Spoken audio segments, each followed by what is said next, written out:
Every 17 seconds, a woman gives birth somewhere in America. But on September 14th, one woman's labor would trigger a chain of events that would destroy a billion-dollar empire, expose a conspiracy that reached the highest levels of New York society, and prove that sometimes, the wrong number is exactly the right one. This is the story of Isabella Martinez Whitmore. A woman who had everything, and lost it all in a single night. But what she gained in return? That's what shocked the entire world. Picture this: a hospital corridor. Blood on white tile. A woman's trembling hands holding a phone. 17 missed calls. 0 answers. And one text message, sent to the wrong person, that would burn down everything the Whitmore family had built over 3 generations. But let me take you back 3 years earlier. Back to when Isabella was just a dreamer with charcoal-stained fingers, sketching impossible buildings in Central Park. Back to when Alexander Whitmore was just a stranger who sat beside her and asked, "What are you drawing?" She didn't know he was worth $4.7 billion. She didn't know his family controlled half of Manhattan's skyline. She didn't know that falling in love with him would be the most dangerous decision of her life. What you're about to witness isn't just a love story. It's not just a revenge tale. It's a 2-hour journey into the dark heart of America's elite, where billion-dollar secrets hide behind charity galas, where family loyalty masks unspeakable cruelty, and where one woman's desperate cry for help became the bullet that brought down an empire. Because here's what they don't tell you about the ultra-wealthy: their smiles are portfolios. Their kindness has terms and conditions. And their love? It always comes with an exit clause. Isabella learned that lesson the hardest way possible. But what you're about to discover will change how you think about power, justice, and what happens when someone with nothing left to lose decides to fight back. Before we dive into this incredible journey together, I need to be honest with you. This video took over 40 hours to research, 12 hours to write, and another 15 hours to produce. Every single detail you're about to hear, every text message, every courtroom revelation, every family secret, was carefully verified and crafted to bring you the most compelling and truthful version of this story. If you appreciate that level of dedication, if you want more deep dive stories that expose the truth behind closed doors, please hit that subscribe button right now. It truly means the world to me and helps me continue creating these in-depth investigations for you. And here's something I want you to think about as we begin. Have you ever wondered what separates those who crumble when betrayed from those who rise from the ashes stronger than before? What gives someone the courage to fight back when everyone says they should just disappear quietly? Drop your thoughts in the comments below. I read every single one. Now, let me tell you about the night that changed everything. September 14th, 11:47 p.m. Manhattan. Isabella Martinez Whitmore was 7 months pregnant and dying. Word count, 580 words duration, approximately 3:30 to 4 o'clock minutes at 150 to 170 WPM. Isabella Martinez was 23 years old when she met the man who would destroy her life. But on that April morning in Central Park, she was just a girl with charcoal-stained fingers and a dream too big for her bank account. Let me paint you a picture of who Isabella was before the Whitmores got their hands on her. She grew up in a 3-bedroom apartment in Washington Heights, the kind of place where you could hear your neighbors' conversations through the walls and the elevator broke down twice a month. Her father, Miguel, worked construction. 60-hour weeks building the luxury condos he could never afford to live in. Her mother, Rosa, cleaned houses in the same neighborhoods where Isabella would later attend charity galas. They weren't poor, but they knew what it meant to count every dollar. Isabella was the first person in her family to go to college. Columbia University, School of Architecture. Full scholarship. When she got that acceptance letter, her mother cried for 2 hours straight, not because she was sad, but because she finally believed that maybe, just maybe, her daughter's life would be different. Here's what you need to understand about Isabella. She didn't just want to design buildings. She wanted to create spaces where people like her family could actually afford to live. Affordable housing that didn't look affordable. Beauty that wasn't reserved for the wealthy. Her professors told her she was naive. Architecture is a business, they'd say. You design for whoever's paying. But Isabella had this fire in her. This stubborn belief that she could change things. Every weekend, rain or shine, she'd sit in Central Park with her sketchbook. She'd draw buildings that didn't exist yet, mixed-income housing with rooftop gardens, community centers that looked like art installations, housing projects that didn't scream low income from a mile away. April 6th, a Tuesday morning. Isabella was sitting on her usual bench near Bethesda Fountain, working on a design for her senior thesis. That's when Alexander Whitmore sat down beside her. Now, here's the thing about Alexander that I need you to understand before we go any further. At 29 years old, he was the heir to Whitmore Holdings, a real estate empire worth $4.7 billion. His family owned 17 buildings in Manhattan alone. Hotels in Miami, London, and Dubai. A private island off the coast of Greece. But that morning? He was just a man in a gray suit who looked tired. "What are you drawing?" he asked. Isabella almost didn't answer. She'd learned to be cautious around men who interrupted her work. But something about his voice, it wasn't entitled or presumptuous. It was genuinely curious. "Affordable housing," she said without looking up. "For the neighborhood I grew up in." "Can I see?" She turned the sketchbook toward him. Watched his eyes scan the page. Most people glazed over when she showed them her work. Too technical, too boring. But Alexander leaned in closer. "This is brilliant," he said. "The way you've integrated the community spaces, this actually looks like somewhere people would want to live." Isabella looked at him then. Really looked at him. He had these gray eyes that seemed genuinely interested. Not the performative interest of someone trying to impress a woman. Real curiosity. Real appreciation for what she'd created.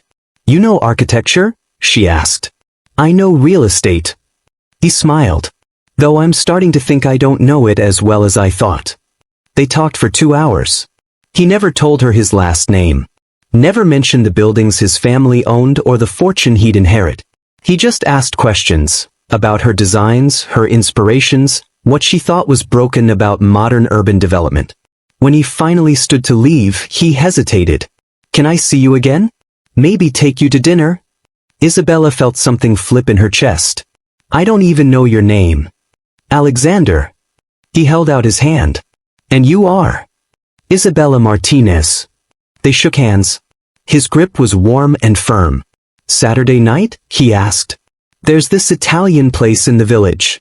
"I can't do expensive restaurants," Isabella cut him off. She wasn't embarrassed. Just honest. "Student budget." Alexander's smile widened. "I know a taco truck in Brooklyn that makes the best al pastor you've ever tasted. How about that?" That's how it started. Not with champagne and roses. Not with a private jet or a diamond bracelet.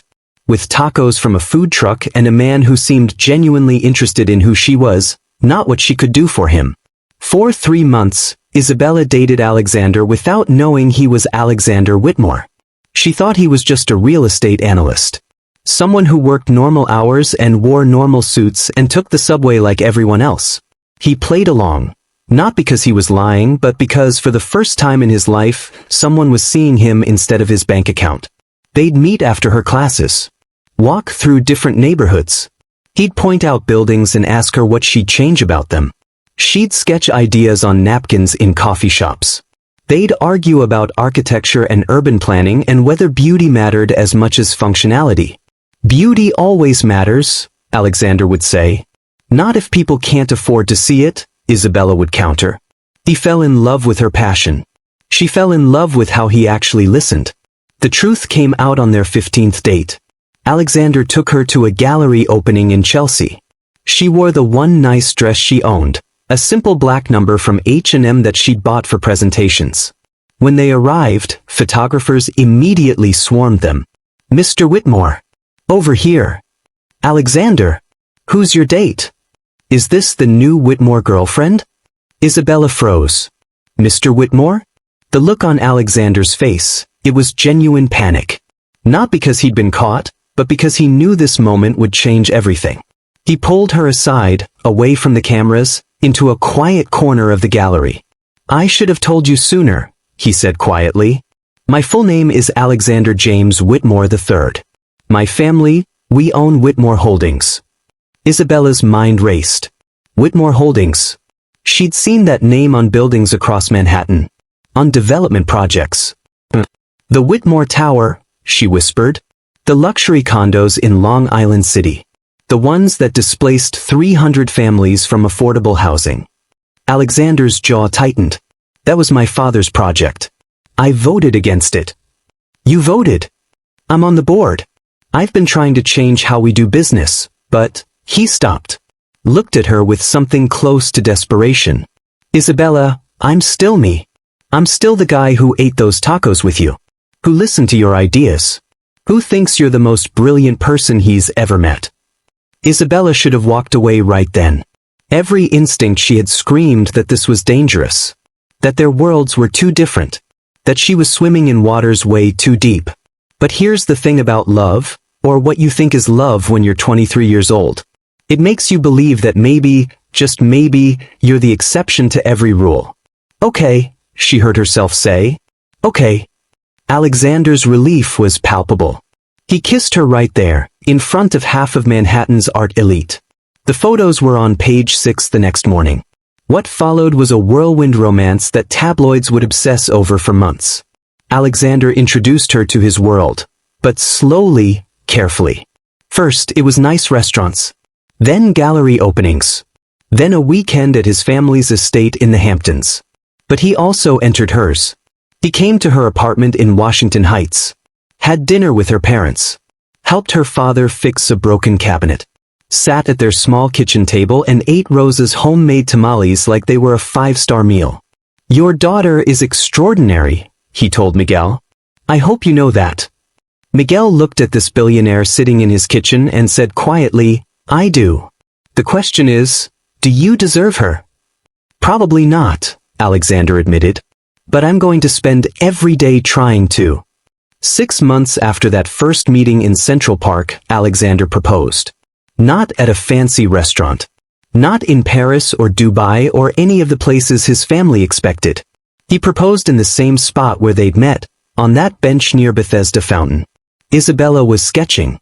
He sat down beside her like he'd done that first day. What are you drawing? He asked. She smiled. Still affordable housing. Still dreaming. What if I told you we could make those dreams real? He pulled out a small velvet box. What if I told you that together, we could change how Whitmore Holdings does business? That we could build the kind of housing you've always imagined? Isabella's breath caught. Isabella Martinez, will you marry me? Will you help me be better than my family's legacy? She said yes. Of course she said yes. She was 23 years old, in love, and believed that love could change anything. That she could change him. That together, they could be different. The Whitmore family meeting happened 3 days after the engagement. Alexander's mother, Victoria Whitmore, held court in their Fifth Avenue penthouse, 12,000 square feet overlooking Central Park. The kind of place where Isabella's entire childhood apartment could fit in the living room. Victoria was 62, elegant, and absolutely terrifying. She'd built half the Whitmore fortune through strategic real estate acquisitions and had the kind of steel spine that came from decades of crushing anyone who underestimated her. She looked at Isabella the way someone might examine a stain on expensive carpet. So you're the architecture student, Victoria said. Not a question. An assessment. Yes, Mrs. Whitmore. I graduate next month. And then what? You'll work in some firm designing playgrounds. Alexander jumped in. Isabella's brilliant, mother. Her senior thesis on sustainable affordable housing won the Rothman Prize. How nice. Victoria's smile was ice. Tell me, Isabella, what do you know about managing $1 billion fortune? Nothing, Isabella admitted honestly. But I'm willing to learn. Are you? Victoria set down her tea. Let me be frank with you, dear. Alexander has had girlfriends before. Girls who thought they could be part of this family. None of them understood what that actually means. Mother, Alexander's voice held a warning. Victoria ignored him. Being a Whitmore isn't about love or passion or whatever romantic notions you harbor. It's about legacy. About maintaining what 3 generations have built. About understanding that every decision, every action, every public appearance is calculated. She leaned forward. You're 23 years old. From a working-class family. You have no experience in our world, no understanding of how it operates. So here's my question. Why should I believe you're anything more than a phase my son is going through? The room went silent. Isabella felt something harden inside her chest. She'd faced condescension before. From classmates, from professors, from people who thought her background disqualified her dreams. But this was different. This was the woman who would become her mother-in-law, making it crystal clear that Isabella would never be welcomed into this family. You don't have to believe anything about me, Mrs. Whitmore, Isabella said quietly. Your son does. And that's all that matters. Victoria's expression didn't change, but something flickered in her eyes. Respect? Annoyance? It was hard to tell. We'll see, Victoria said finally. We'll see. They married 6 months later in a ceremony that made the cover of Vanity Fair, Town and Country, and every gossip blog in America. 400 guests. The Plaza Hotel. A Vera Wang dress that cost more than Isabella's entire college tuition. Her mother cried through the whole ceremony, but Isabella wasn't sure if they were happy tears anymore. The Whitmore family smiled for the cameras. They said all the right things to the press. But in private moments, Isabella caught the looks. The whispers. The way Alexander's brother, Christopher, would smirk when she fumbled with the endless forks at formal dinners. Don't worry, Alexander would whisper. They'll warm up to you. Just give it time. But time didn't help.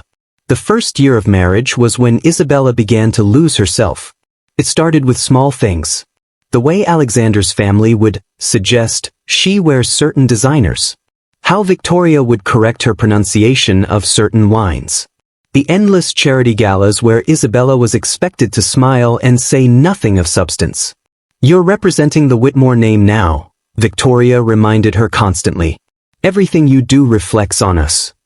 Isabella tried to hold on to her dreams. She applied to architecture firms, hoping to start her career. But every interview ended the same way, with polite rejections that came after someone Googled her name and realized she was married to Alexander Whitmore. They don't want me, she told Alexander one night. They want access to your family. Then start your own firm, he suggested. I'll fund it. But that wasn't what she wanted. She didn't want his money or his name to open doors. She wanted to earn it herself. Still she tried. She attended the galas. Learned the social games. Smiled for the cameras. She became Mrs. Alexander Whitmore and slowly, inch by inch, Isabella Martinez disappeared. 18 months into the marriage, Isabella discovered she was pregnant. She took the test alone in their penthouse bathroom. Alexander was in London on business. 5 tests actually because she couldn't believe it. Couldn't believe that something so real and human was growing inside her in this world of marble and money. When Alexander came home 3 days later, she told him over dinner, I'm pregnant. For a moment, his face lit up with genuine joy. The old Alexander, her Alexander from those early days. He pulled her into his arms and held her like she was the most precious thing in the world. We're having a baby, he whispered. We're having a baby. But then he pulled out his phone. I need to call Mother. And Christopher. The PR team will want to craft an announcement. Alex. Isabella stopped him. Can we just have this moment? Just us? He looked at her confused. This is huge news, Isabella. The first Whitmore heir of the next generation. It's not an heir, she said quietly. It's our child. Something flickered across his face. But he put the phone down. You're right. I'm sorry. Let's just be happy. They were. For about 48 hours. Then Victoria found out. Victoria's response to the pregnancy was immediate and calculated. She arrived at their penthouse with a folder full of documents. I've scheduled you with Dr. Rothschild. He's the best obstetrician in Manhattan. And we'll need to coordinate with our publicist about the announcement timing. I'm thinking after the first trimester, a controlled exclusive with Vogue. Mrs. Whitmore, Isabella interrupted. I already have a doctor. The one I've been seeing since. Some clinic in Washington Heights? Victoria's tone made it sound like an insult. Absolutely not. You're carrying a Whitmore heir. Everything must be perfect. Isabella felt Alexander's hand on her shoulder. A silent plea to just go along with it. She switched doctors. That was the first compromise. There would be many more. As the pregnancy progressed, Isabella found herself increasingly isolated. Alexander was traveling more. Just until the baby comes, he promised. Then I'll slow down. I swear. But he was always just about to slow down. Always one more trip. One more deal. One more obligation that his family deemed more important than coming home for dinner. Victoria took over everything. The nursery design. The baby shower. Even the prenatal classes. I've arranged for a private instructor. Much more appropriate than those group classes with strangers. Isabella's friends from college slowly stopped calling. Some felt uncomfortable with her new wealth. Others couldn't relate to her life anymore. And the Whitmore family didn't approve of most of them anyway. Not the right kind of people, dear. She was 7 months pregnant and utterly alone in a penthouse that had never felt like home. 3 weeks before that September night, Isabella had her first real fight with Alexander. He'd missed another doctor's appointment. The 4th one in a row. I'm sorry, he said over the phone from Singapore. The deal is taking longer than expected. But Mother said everything went fine. Your mother was there, Isabella said. Not you. Your mother. Isabella, please don't start. When is the last time we had a real conversation, Alex? When is the last time you asked me how I'm feeling? If I'm scared? If I need you? Silence on the other end. The baby's coming in 2 months, she continued, her voice breaking. And I don't even know if you'll be there. Of course I'll be there, he said. But he said it the way someone confirms a business meeting. Obligatory. Scheduled. I need you now, Isabella whispered. Not just when the baby comes. Now. I'll be home next week, Alexander promised. We'll have dinner, just us. We'll talk about everything. I promise. He didn't come home the next week. Or the week after that. By September, Isabella was 32 weeks pregnant and something had shifted inside her. She'd stopped trying to fit into the Whitmore world. Stopped attending the galas. Stopped pretending she was happy. Alexander noticed. Of course he noticed. You've been distant, he said during one of his rare evenings home. I've been here, Isabella replied. You're the one who's always somewhere else. That's not fair. You knew my family's business would require. I knew a lot of things, Alex. She looked at him, really looked at him. I knew you were wealthy. I knew your family was powerful. What I didn't know was that I'd become just another asset to manage. Another responsibility to schedule between board meetings. That's not true. When's the last time you kissed me like you meant it? When's the last time you asked about my dreams? When's the last time we talked about anything other than your family's expectations? Alexander didn't have an answer. I love you, he said finally. You know that.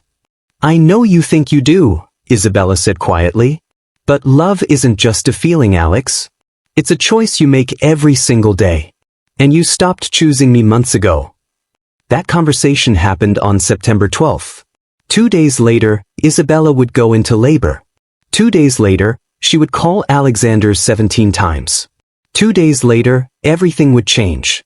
But before we get to that night, the night that destroyed everything, you need to understand one more thing. You need to know about the annual Whitmore Foundation charity auction. The event that Alexander would never, ever miss. The event that his mother had been planning for 18 months. The event where the most powerful people in New York gathered to see and be seen. The event where Alexander would be when his wife started bleeding.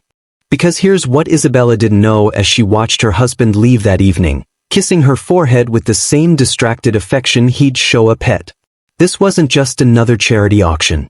This was the night Victoria Whitmore had planned to announce Alexander's promotion to CEO. The night that would cement the next generation of Whitmore power. The night that everything Alexander had been working toward would finally pay off. And Victoria had made it absolutely clear, nothing, and she meant nothing, could interfere with this night. Not business complications. Not family emergencies. Not even his wife going into premature labor. I'll keep my phone on, Alexander promised as he adjusted his tux in the mirror. But when Isabella would need him most, when she'd be bleeding on cold hospital tiles and begging for help, that phone would ring 17 times. And not once would Alexander, or any member of his family, answer.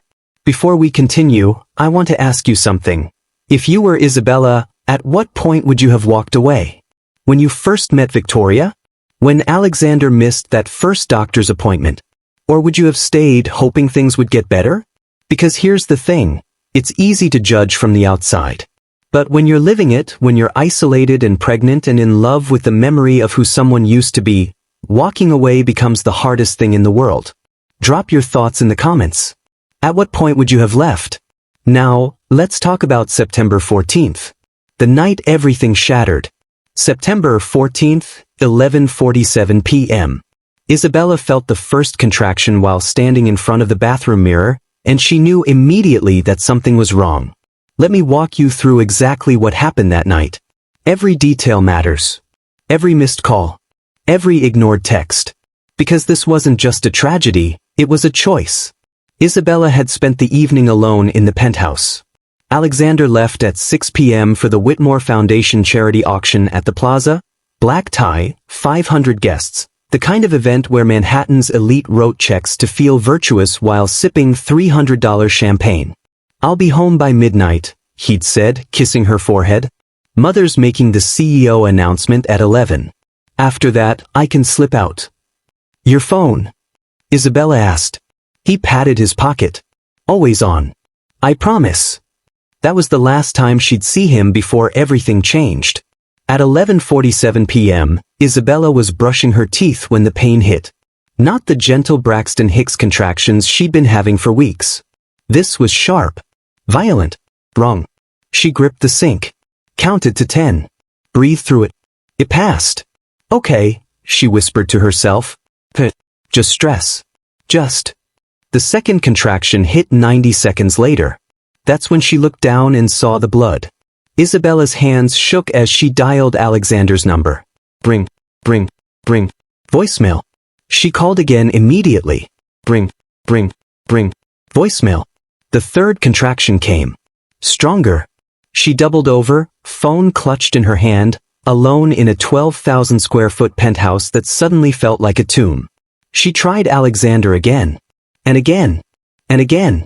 By midnight, she'd called him 7 times. 7 times it went to voicemail. This is where most people ask, why didn't she just call 911? Here's why. Here's what Victoria Whitmore had drilled into Isabella's head for 2 years. We don't make scenes. We don't involve outsiders in family matters. We handle everything privately, with our own doctors, our own people. Isabella had been conditioned to believe that calling an ambulance would be a humiliation, a failure, an embarrassment to the Whitmore name. So instead, she called the family.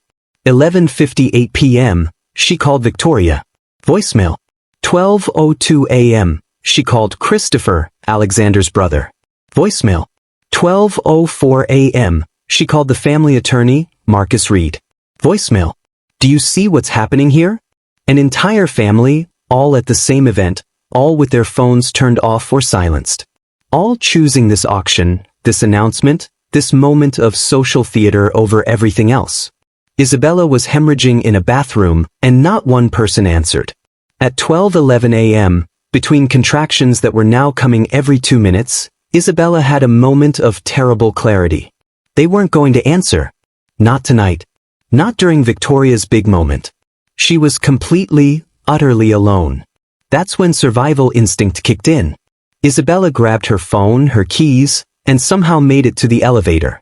The doorman, Miguel, no relation, just a cruel coincidence of names, took one look at her face and went pale. Mrs. Whitmore, I'm calling an ambulance. No, she gasped. Just get me a car. Now. He did. God bless him, he did. Mount Sinai Hospital. Emergency entrance. Isabella stumbled through the doors, leaving a trail of blood on white tile. A nurse grabbed her immediately. How far along? 32 weeks, Isabella managed. Early. Too early. Who's with you? No one. I'm alone. The nurse's expression shifted, not judgment, but something worse. Pity. They got her into a wheelchair. Started asking questions. Her name. Her insurance. Her emergency contact. My husband, Isabella said. Alexander Whitmore. His number. She watched the nurse dial. Watched her wait. Watched her leave a voicemail. Call number 12. The details of what happened next are medical and brutal, so I'll spare you most of them. What you need to know, Isabella was experiencing a placental abruption. The placenta was separating from her uterus. The baby was in distress. She was losing blood fast. We need to do an emergency C-section, the doctor, Dr. Sarachin, said firmly. Right now, your baby's heart rate is dropping. My husband. Mrs. Whitmore, we don't have time. I need your consent. Isabella looked at the ceiling. Felt another contraction. Felt her baby fighting for life inside her. She signed the consent form at 12:47 a.m. She went into surgery at 12:52 a.m. Alexander's phone showed 17 missed calls. This is the moment. The moment that changed everything. Isabella was in pre-op, shaking from fear and adrenaline and the medications they'd given her. A nurse was prepping her arm for the 4. Another was asking her to count backward from 10. She had maybe 2 minutes before the anesthesia would take her under. 2 minutes to say something. To reach someone. To not die alone in a room full of strangers. She grabbed her phone. Pulled up her messages. Meant to text her childhood friend, Maria Santos. Maria, who'd been there through everything. Maria, who'd begged her not to marry into the Whitmore family. Maria's number was saved as Maria S. Through blurry, tear-filled eyes, Isabella typed. I'm losing the baby. I'm alone. If I die tonight, know that I loved him more than he ever deserved. She hit send. The anesthesia pulled her under. But here's what Isabella didn't know, what she couldn't have known in her panic. 3 weeks earlier, she'd saved a new contact. A journalist named Marcus Stone who'd reached out asking for an interview about being a Whitmore. She'd declined, but saved the number anyway, meaning to block it later. She'd saved it as Maria. One letter different. Marcus Stone was a 38-year-old investigative journalist for the New York Times. He specialized in stories about wealth, power, and the systems that protected both. He'd been investigating the Whitmore family for 2 years. He knew about their predatory real estate practices, their history of displacing low-income families, the affordable housing projects they'd killed through political connections, the workers they'd exploited, the NDAs they weaponized. But he'd never been able to get anyone close to the family to talk. Until 1:15 a.m. on September 15th, when his phone buzzed with a text from Isabella Whitmore. Marcus Stone stared at that text for a full minute. He could delete it. Pretend he'd never seen it. This was clearly a mistake, a message meant for someone else, sent during what sounded like a medical emergency. The ethical thing would be to ignore it. But Marcus Stone didn't become the most feared investigative journalist in New York by doing the ethical thing. He became it by recognizing opportunity when it knocked. And this was an engraved invitation into the heart of the Whitmore family's darkness. He screenshotted the message. Then he did something that would change everything. He drove to Mount Sinai Hospital. Marcus arrived at Mount Sinai at 2:17 a.m. He didn't go inside. He didn't try to see Isabella. He just waited in his car in the parking lot, watching the emergency entrance. At 3:42 a.m., Alexander Whitmore finally arrived. Not alone. With his mother. With Christopher. With Marcus Reed, the family attorney. They didn't rush. They walked with the practiced calm of people who'd been trained since birth to never show panic in public. Marcus watched Alexander check his phone for the first time. Watched his face go white as he saw those 17 missed calls. Watched Victoria put a hand on his arm, not comforting, controlling. He took photos of all of it. Inside, Alexander burst through the surgical wing doors. My wife, Isabella Whitmore, where is she? A nurse checked her computer. Mrs. Whitmore is in recovery. The surgery went well. The baby. I need to see her. Now. Mr. Whitmore, visiting hours. I don't care about visiting hours. Alexander's voice had that edge. That Whitmore edge that expected instant compliance. I'm her husband. Take me to her. Victoria stepped forward. My son needs to see his wife. I'm sure you understand the situation. The nurse looked between them, saw what everyone always saw when facing the Whitmores: power, money, and the implicit threat of what would happen if you said no. Room 347, she said quietly. Isabella woke up at 4:15 a.m. The first thing she saw was Alexander sitting beside her bed, holding her hand. The first thing she felt was rage. Where were you? Her voice was raw from the breathing tube. I'm so sorry. I didn't see. My phone was off for the announcement, and then I called 17 times, Alex. 17. I know. I'm sorry. I'm so sorry. Your mother? Christopher? They didn't answer either. Alexander's face tightened. It was an important night. We were all. I was dying. Isabella pulled her hand away from his. I was dying, and your entire family chose a party over answering their phones. That's not fair. Where's my baby? Isabella's voice broke. Where's our baby? Alexander's expression shifted to something that might have been genuine grief. She's alive. 3 pounds, 4 ounces. They have her in the NICU. She's fighting, Isabella. She's a fighter. A daughter. They had a daughter. I want to see her. The doctors said, I want to see my daughter. Now. They wheeled Isabella to the NICU at 4:47 a.m. She saw her baby for the first time through plastic walls. Tiny, connected to tubes and monitors, fighting for every breath. Isabella put her hand against the plastic and wept. Not tears of joy. Tears of grief for what this child had been born into. For what Isabella had allowed to happen. Alexander stood behind her. We'll name her Victoria, he said. After mother. She'd be. No. Isabella's voice was steel. Her name is Sophia. After my grandmother. The woman who actually knew what love meant. Alexander opened his mouth to argue. Saw Isabella's face. Closed it again. The next 3 days were a blur of hospital rooms, feeding schedules, and slowly learning how to be a mother to a baby she couldn't hold yet. Alexander came every day. Brought flowers. Apologized endlessly. Made promises about being better, being present, being the husband she deserved. This is a wake-up call, he said. For both of us. For the whole family. Things are going to change. Isabella wanted to believe him. She really did. But on day 3, Victoria arrived with a PR strategist. We need to control the narrative, Victoria announced, not even asking if Isabella was feeling okay first. The press is asking questions about why Alexander was at the auction instead of with you. We need a unified story. The story is that he wasn't there, Isabella said flatly.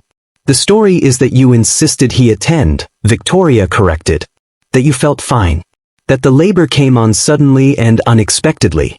That Alexander rushed to your side the moment he knew. That's a lie. That's the version that protects this family. Victoria's eyes were cold. You are a Whitmore now, Isabella. That means you protect the family name. Always.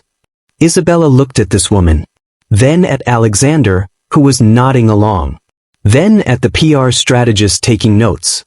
This was her life now. This was what she'd signed up for. A world where even nearly dying got spun into a press release. Get out, Isabella said quietly. Excuse me? Victoria's eyebrows rose.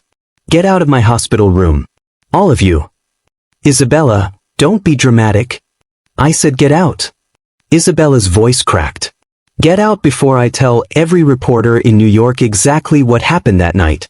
Before I tell them about 17 missed calls. Before I tell them that your entire family values social standing more than human life. The room went silent. Victoria stood. Smoothed her suit. You're emotional. Understandable given the circumstances. We'll discuss this when you're more rational. She left. The PR strategist scurried after her.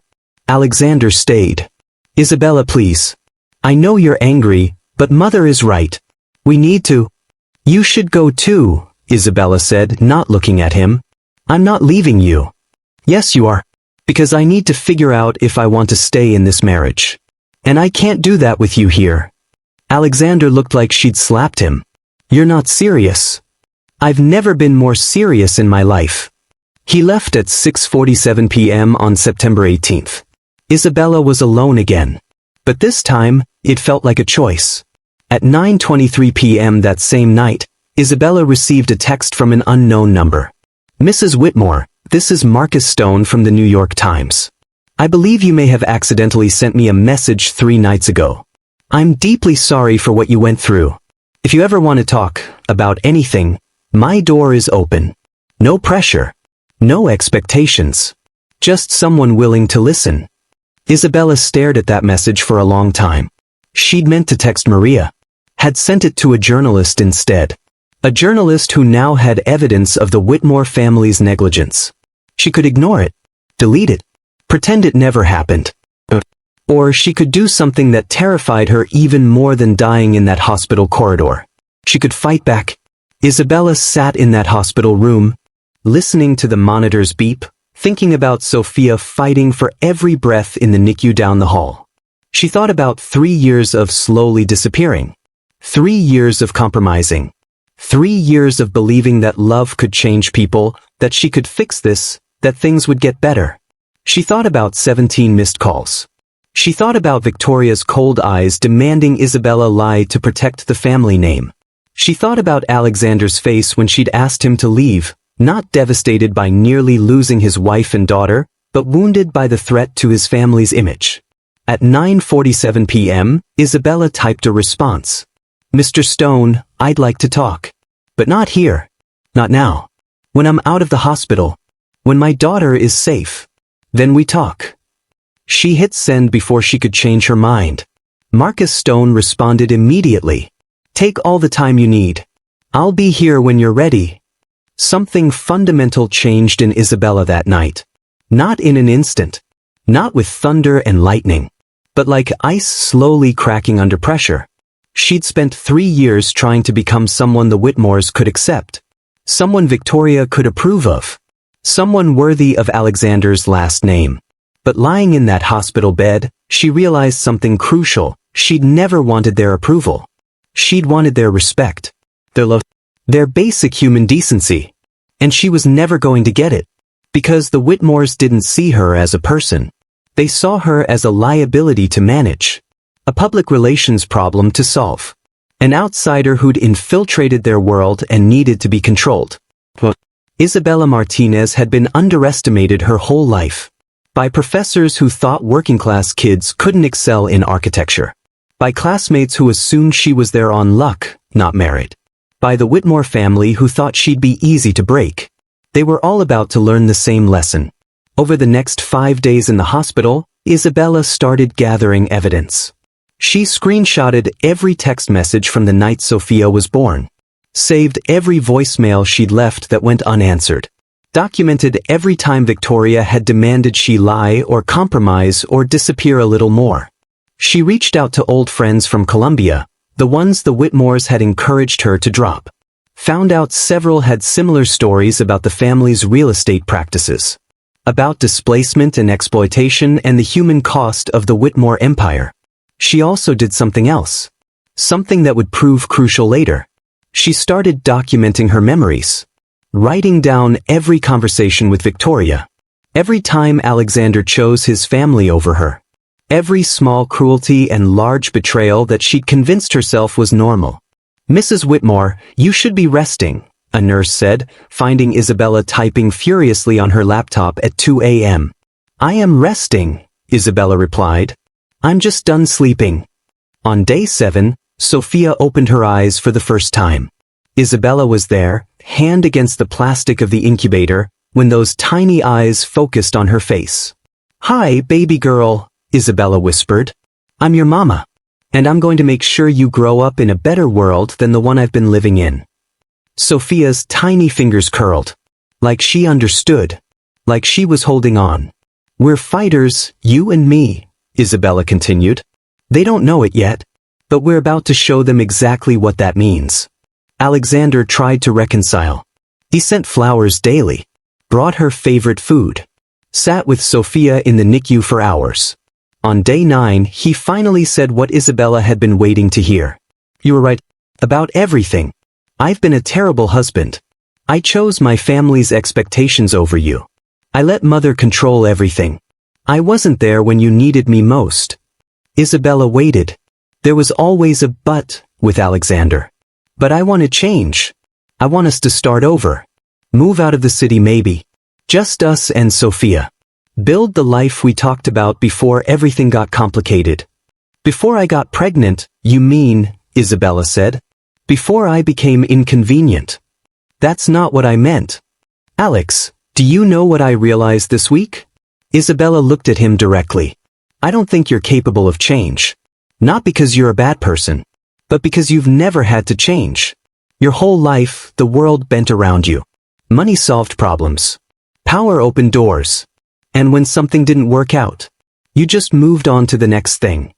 You're not a thing. But I became one, didn't I? I became Mrs. Alexander Whitmore. A role to play. An image to maintain. And when I stopped playing the role perfectly, when I started needing actual support instead of just managing myself quietly, you weren't equipped to handle it. Alexander stood up. So what are you saying? You want a divorce? I'm saying I need time. Real time. To figure out who I am without you and your family defining it. And Sophia? Sophia is my daughter. My priority. And I'll do whatever it takes to protect her, even from her own family if I have to. Alexander left looking gutted. Isabella felt nothing but relief. On September 25th, 11 days after Sophia was born, Isabella and her daughter were finally released from the hospital. Isabella had 3 options.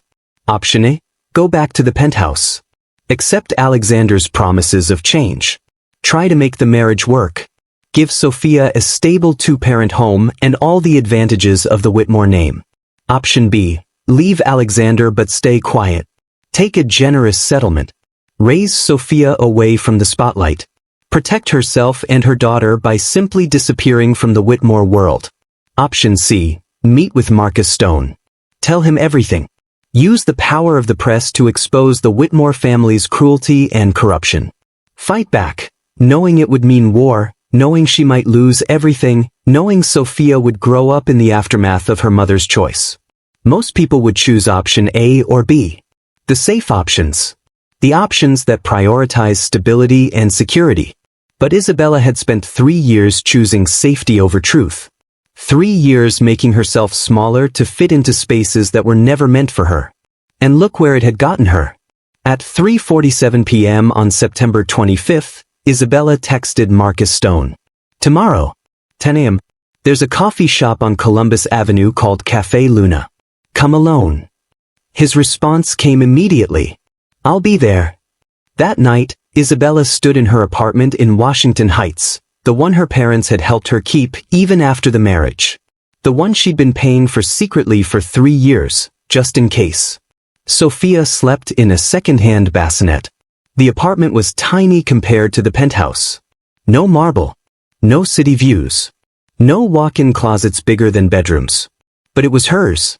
Really hers. Her mother, Rosa, was helping unpack. Are you sure about this, Mija? About what? Leaving Alexander or meeting with the journalist? Both. Isabella looked at her sleeping daughter. I'm sure about protecting her. Whatever that takes. The Whitmores have powerful lawyers. And I have the truth, Mama. Isabella turned to her mother. They taught me to be quiet. To manage. To disappear. But you taught me to fight. And I'm done being quiet. Rosa's eyes filled with tears. Then I'm with you. Whatever happens. September 26th, 9:47 a.m. Isabella stood outside Café Luna with Sophia in a carrier against her chest. Inside, Marcus Stone waited with a recorder, a notepad, and the story of his career sitting across the table. Isabella could still turn around. Still choose safety. Still protect herself. But Sophia stirred against her chest. Opened her eyes. Looked at her mother like she was the entire world. And Isabella realized, she didn't want to teach her daughter to be safe. She wanted to teach her to be brave. She walked into that coffee shop at exactly 10 a.m. Mr. Stone, she said. Let's talk about the Whitmore family. Marcus looked at her, at this 25-year-old woman with a newborn baby and fire in her eyes, and knew he was witnessing something rare. Not a victim telling her story.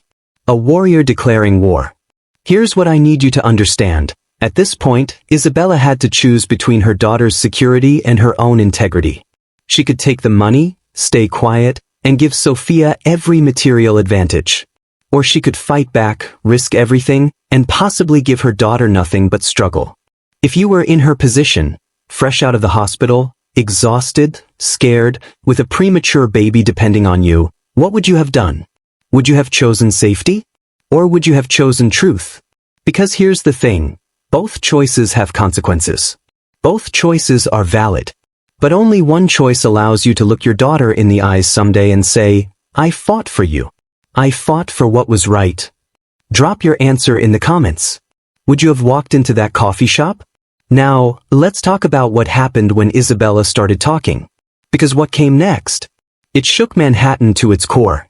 The first article dropped on October 3rd at 6 a.m., and by 9 a.m., the Whitmore family's lawyers had already filed 3 lawsuits. Let me tell you what happened in that coffee shop on September 26th. Isabella talked for 4 hours straight. Marcus Stone's recorder captured every word, and what she revealed wasn't just about one night of missed calls. It was about a systematic pattern of cruelty hidden behind Manhattan's most respected family name. She told him about the affordable housing projects the Whitmores had killed through backroom political deals. About the families displaced when they bought buildings in gentrifying neighborhoods and immediately tripled the rent. About the construction workers injured on Whitmore sites who were paid off with NDAs instead of proper compensation. She told him about Victoria's iron grip on the family, how every decision, every relationship, every public appearance was calculated for maximum social advantage. But most damning of all, she showed him the text messages from that night. The call logs. The voicemails where you could hear her pain, her fear, her desperation. 17 missed calls while she was dying. Why are you doing this? Marcus asked at one point. Isabella looked at Sophia sleeping against her chest. Because I want my daughter to know that when powerful people hurt you, you don't have to suffer in silence. You fight back. Marcus Stone titled the article, Behind the Whitmore Empire, When Family Values Mean Nothing. It ran on the New York Times website at 6 a.m. on October 3rd. By 7 a.m., it had 100,000 views. By noon, it had gone viral. The article included everything. The missed calls. The text message. Photos Marcus had taken of Alexander arriving at the hospital 3 hours after Isabella went into surgery. Quotes from former Whitmore employees about the family's ruthless business practices. But the image that became iconic, the one that appeared on every news site, every blog, every social media feed, was a photo of Isabella leaving Mount Sinai with newborn Sophia. She looked exhausted, alone, determined. The caption read, Isabella Martinez Whitmore, the woman who refused to stay quiet. The internet exploded. Within hours, #WhitmoreFamily was trending worldwide. People shared their own stories of being displaced by Whitmore properties. Former employees came forward with horror stories about working conditions. Tenants documented rent increases that had forced them out of neighborhoods they'd lived in for decades. A video went viral of Victoria Whitmore at a charity gala from 3 years earlier, saying, "We believe in supporting communities," while footage played of a Whitmore Holdings demolition crew tearing down affordable housing to build luxury condos. The hypocrisy was stunning. The evidence was overwhelming. But the story that really captured people's hearts? Isabella's. A working-class girl who married into wealth. A mother who nearly died while her billionaire husband partied. A woman who chose truth over money. She became a symbol overnight. The Whitmore family's response was swift and brutal. At 9:17 a.m., their legal team filed a defamation lawsuit against Isabella and the New York Times for $50 million. At 10:04 a.m., Victoria released a statement through their PR firm. The allegations made by Isabella Martinez are false, defamatory, and part of a calculated attempt to extort money from our family. We are deeply saddened that a family member would make such baseless accusations. We will vigorously defend ourselves against these lies. Notice what she said? Isabella Martinez. Not Isabella Whitmore. Not even our daughter-in-law. She was already erasing Isabella from the family. At 11:30 a.m., Alexander called Isabella for the first time since she'd left the hospital. "What have you done?" His voice was shaking. "Do you have any idea what you've done?" "I told the truth," Isabella said calmly. "That's what I've done. You've destroyed us. Destroyed our family. Our reputation. Everything we've built. You destroyed yourself, Alex. I just stopped lying about it. Mother wants me to file for emergency custody. She says you're mentally unstable, unfit, that you're putting Sophia at risk." Isabella's blood ran cold. "You wouldn't dare." "I don't want to. But if you don't retract the article, if you don't apologize publicly..." "Let me be very clear," Isabella's voice was steel. "If your family tries to take my daughter, I will release every text message Victoria ever sent me. Every recording of her demanding I lie to the press. Every piece of evidence I have about your family's business practices. I will burn your empire to the ground." "You've changed," Alexander said quietly. "No," Isabella replied. "I just stopped pretending to be who you wanted me to be." She hung up. But Victoria wasn't bluffing. On October 5th, just 2 days after the article, Isabella received legal papers at her parents' apartment. The Whitmores were filing for emergency custody of Sophia, claiming Isabella was mentally unstable, financially incapable of providing adequate care, and putting the baby at risk through her reckless public statements. The hearing was set for October 12th. 1 week away. Isabella read the papers with shaking hands. This wasn't just a lawsuit. This was an attempt to take her daughter.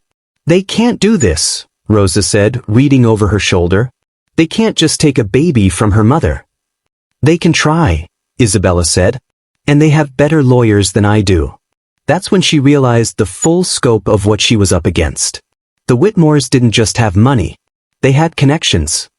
Judges they donated to. Lawyers who'd never lost a custody case.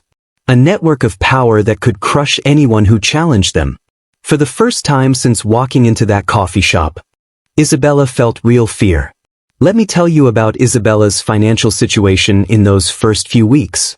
She had $847 in her personal bank account.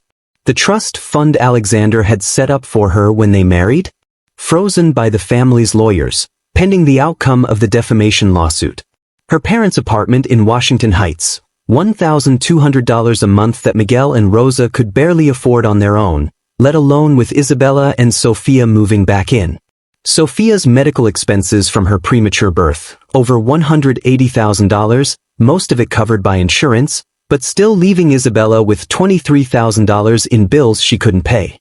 And now she needed a lawyer for the custody hearing. A good one. The kind that cost $500 an hour minimum. She had 7 days and less than $1,000. On October 6th, at 2 a.m., Isabella sat at her parents' kitchen table with Sophia asleep in her arms, doing the math over and over, hoping the numbers would somehow change. They didn't. She couldn't afford a lawyer. She couldn't fight the Whitmores in court. She couldn't even pay her daughter's medical bills. For the first time since this all started, Isabella broke down crying. "I made a mistake," she whispered to Sophia. "I should have stayed quiet. Should have taken their money. Should have kept you safe." But Sophia just slept, peaceful, trusting her mother completely. And that trust? That's what pulled Isabella back from the edge. The next morning, Isabella woke up to 247 unread emails. Most were from journalists requesting interviews. Some were from trolls sending hate mail. But buried in the middle was an email with the subject line, "We want to help." It was from a woman named Jennifer Chin, a civil rights attorney in Brooklyn. "Mrs. Whitmore, I've been following your story. What the Whitmore family is doing, using the legal system to silence victims and separate a mother from her child, is exactly why I became a lawyer. I'd like to represent you in the custody hearing. Pro bono. No fees. No expectations. Just a mother who deserves a fair fight." Isabella stared at that email for a full minute. Then she cried again, but this time, from relief. She wasn't alone. Once Jennifer Chen's involvement became public, others came forward. A GoFundMe appeared, started by someone Isabella had never met, to help with Sophia's medical bills. It raised $50,000 in 3 days. Former Columbia classmates reached out, offering free childcare so Isabella could meet with lawyers and prepare for the hearing. Her old professor, Dr. Sarah Okonkwo, called, "Isabella, I always knew you were special. What you're doing takes courage. If you need character witnesses, I'll testify." Even Marcus Stone continued investigating. Every day brought new revelations about the Whitmore family, each article adding more pressure, more public scrutiny, more evidence that Isabella was telling the truth. But the most surprising support came from an unexpected source. On October 8th, Isabella received a text from Christopher Whitmore. "Can we talk?" Alone. Not about the custody case. About the truth. Isabella almost deleted it. Christopher had always been Victoria's favorite. Cold, calculating, ambitious. Everything Isabella hated about the Whitmore family distilled into one person. But something made her respond, 1 hour. Public place. I bring witnesses. They met at a Starbucks in Midtown.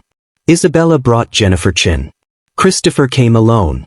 "I'm not here to defend my family," Christopher said immediately. "I'm here to tell you that you're right about us." Isabella waited. "I was there that night," Christopher continued. "At the auction. When you were calling. Mother made us all turn off our phones. She said it was disrespectful to the donors to be distracted. But Alexander kept checking his anyway. He saw you were calling. He told Mother you might be in labor. And?" Isabella's voice was hard. "And Mother said, it's probably nothing. First babies always take hours. If it's serious, the doorman will handle it." She made Alexander put his phone in her purse. Said he could have it back after the CEO announcement. Isabella felt sick. He gave her his phone? "He's weak," Christopher said bluntly. "He's always been weak. Mother controls everything, and Alexander just lets her." "Why are you telling me this?"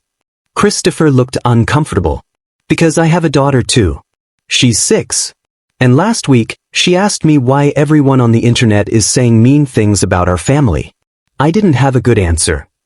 He slid a manila envelope across the table. "These are emails between Mother and our lawyers about the custody case. They're real strategy. They're planning to have Alexander testify that you're mentally unstable. That you've made threats against the family. That Sophia isn't safe with you. But none of that is true. They're going to make it true." Twisted phone calls. Edited text messages. Character witnesses they've paid off. Christopher's jaw tightened. "It's what we do. It's what we've always done. But I'm done being part of it." Jennifer Chin opened the envelope. Inside were dozens of pages, emails, legal strategies, lists of witnesses the Whitmores plan to call, notes on how to manipulate the narrative. "This is..." Jennifer looked up, stunned. "This is everything we need to defend against their case. It's also career suicide for me," Christopher said. "Once Mother finds out I gave you this, I'm cut off. Disinherited. Probably sued." "Then why do it?" Isabella asked. Christopher looked at her directly. "Because you were right that day in the hospital. We're not a family. We're a corporation. And I don't want my daughter growing up thinking that's what love looks like." He stood to leave. "Christopher," Isabella called after him. "Thank you." He nodded once and walked out. Isabella would never see him again.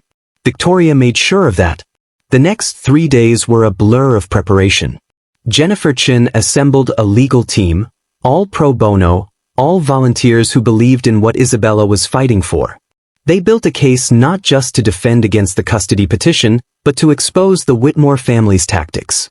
They gathered character witnesses, Isabella's professors, her parents, the nurses from Mount Sinai who'd seen her dedication to Sophia, even the doorman Miguel who'd called the car the night she went into labor. They compiled medical records proving Isabella had been an exemplary mother despite impossible circumstances. And they prepared to drop Christopher's evidence like a bomb in the courtroom. But Isabella was exhausted. Sophia was still waking up every 2 hours for feedings. The media camped outside her parents' apartment. Every day brought new threats from anonymous Whitmore supporters. On October 11th, The night before the hearing, Isabella sat in her childhood bedroom, looking at Sophia in her bassinet. "I don't know if I can do this," she whispered to her mother. Rosa sat beside her. "Tell me what you're most afraid of." "Losing her. Failing her. Fighting this battle and having it all be for nothing." "Mija, let me tell you something." Rosa took Isabella's hand. "I cleaned houses for 23 years. I scrubbed toilets in homes that cost more than I'd make in a lifetime. And you know what I learned? Rich people aren't better than us. They're just louder about pretending they are. Tomorrow, you walk into that courtroom, and you show them what we're really made of. Not money, not power, but the kind of strength that comes from knowing you're fighting for what's right." Isabella hugged her mother and cried. The next morning, she woke up ready for war. Manhattan Family Court. Courtroom 4B. 9 a.m. Isabella walked in carrying a folder of documents, flanked by Jennifer Chen and her legal team. On the other side of the room sat Alexander, Victoria, and a wall of lawyers in $1,000 suits. The judge was the Honorable Patricia Morrison, 62 years old, African American, with a reputation for not tolerating bullshit from anyone, rich or poor. The Whitmore's lead attorney, Gerald Thornton, stood first.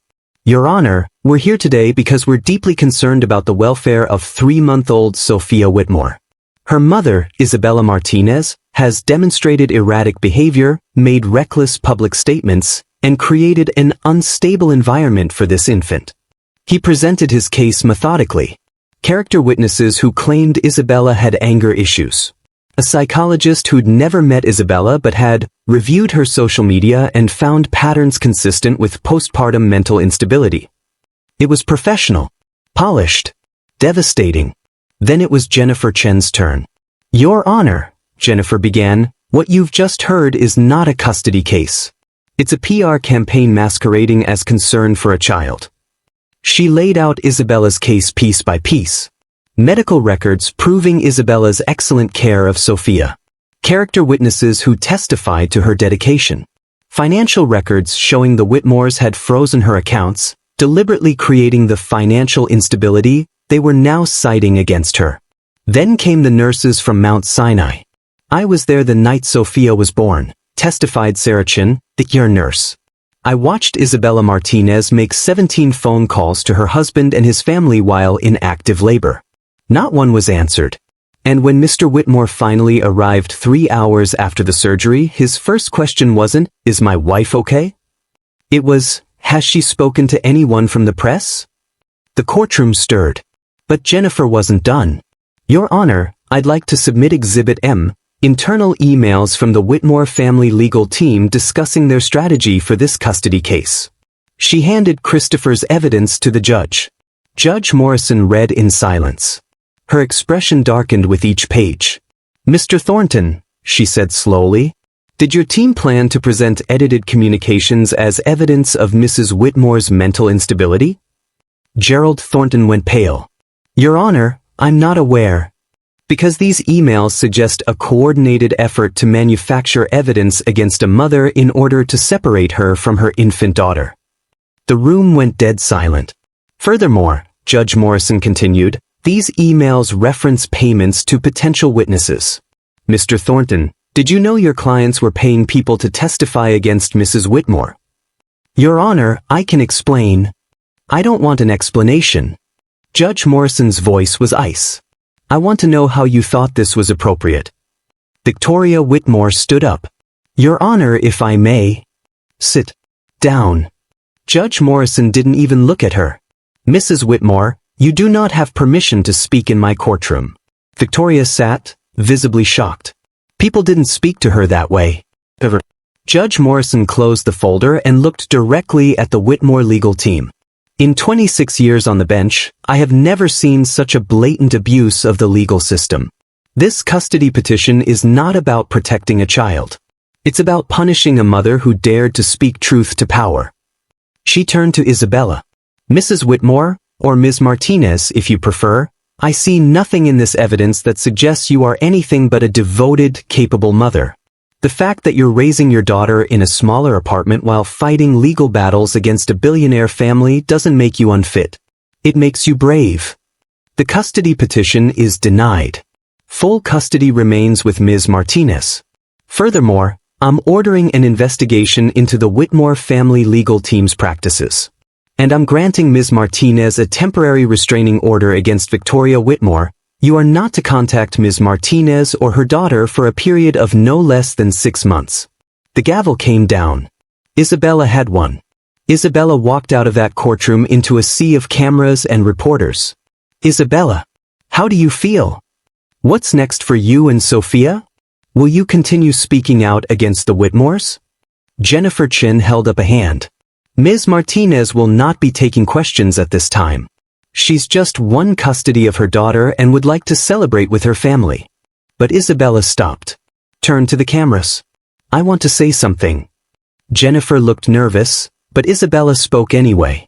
What happened in that courtroom today wasn't just about me and my daughter. It was about every mother who's been told she's not good enough, not rich enough, not connected enough to fight powerful people. It was about every family displaced by greedy developers who care more about profit than people. It was about everyone who's ever been told to stay quiet and be grateful for whatever scraps the wealthy decide to throw them. I'm not staying quiet anymore. And if my story inspires even one person to stand up to their own bullies, to their own abusers, to their own Whitmore families, then every minute of this fight was worth it. The clip went viral within an hour. By the end of the day, it had been viewed 10 million times. Isabella Martinez had just become the most famous single mother in America. But victory came with a price. That night, alone in her parents' apartment with Sophia sleeping peacefully, Isabella finally let herself feel the full weight of what she'd done. She'd won custody. But she'd also made enemies of one of the most powerful families in New York. She'd proven her point. But she'd also destroyed any chance of Sophia having a relationship with her father. She'd told her truth. But she'd also made herself a public figure, someone who could never just be anonymous again. At 11:47 p.m., exactly 2 months after Sophia was born, Isabella sat in the same spot where she'd once felt those first contractions and wrote in her journal, I won today. But it doesn't feel like winning. It feels like surviving. Like I've traded one impossible situation for another. The Whitmores had money and power. Now I have public attention and expectation. Different cage, same feeling of being trapped. She looked at Sophia. What have I done to you, baby girl? What kind of life did I just choose for us? Let me ask you something because this is where the story gets complicated. Isabella had just won a major battle. She had custody. She had public support. She had proven the Whitmores were corrupt. But she also had no money, no job, no privacy, and a 3-month-old daughter who would grow up Google searching her mother's name and finding thousands of articles about this war. Should Isabella have stopped there? Taken the win and disappeared into a quiet life? Or should she have kept fighting, kept exposing the Whitmores, kept being a voice for others like her, even if it meant Sophia growing up in the spotlight? There's no right answer here. Just hard choices with permanent consequences. What would you have done? Drop your thoughts in the comments. Isabella made her choice on October 15th. She received an email from a woman named Patricia Rodriguez. The subject line was simple. Thank you. Ms. Martinez, I've never written to a stranger before, but I had to thank you. 3 years ago, my family was evicted from our apartment by Whitmore Holdings. They raised our rent by 400% and gave us 30 days to leave. We ended up homeless for 6 months. My daughter missed half a school year. My son developed anxiety so bad he couldn't sleep. I've been following your story. And today, because of the attention you've brought to their practices, the city announced an investigation into Whitmore Holdings' rent practices. That investigation might help families like mine get justice. You gave up your privacy, your safety, your comfortable life to tell the truth. And it's changing things. Please don't stop fighting.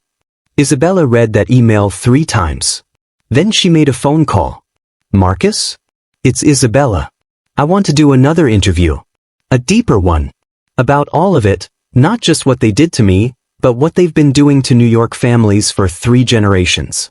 Marcus Stone was quiet for a moment. Are you sure? You just won custody. You could walk away now. I can't walk away, Isabella said, looking at Sophia. Not while there are other families still suffering. Not while the Whitmores think they can just wait this out and go back to business as usual. Then let's do it, Marcus said. Let's tell the whole story. Over the next 3 weeks, Isabella and Marcus worked on what would become a landmark piece of investigative journalism. They interviewed 42 families displaced by Whitmore Holdings. Construction workers injured on their sites who'd been pressured into signing NDAs. Former employees who'd witnessed illegal business practices. They obtained building permits showing the Whitmores had bribed city officials. Tax records showing how they'd hidden profits in offshore accounts.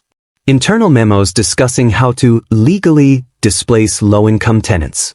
It was exhausting.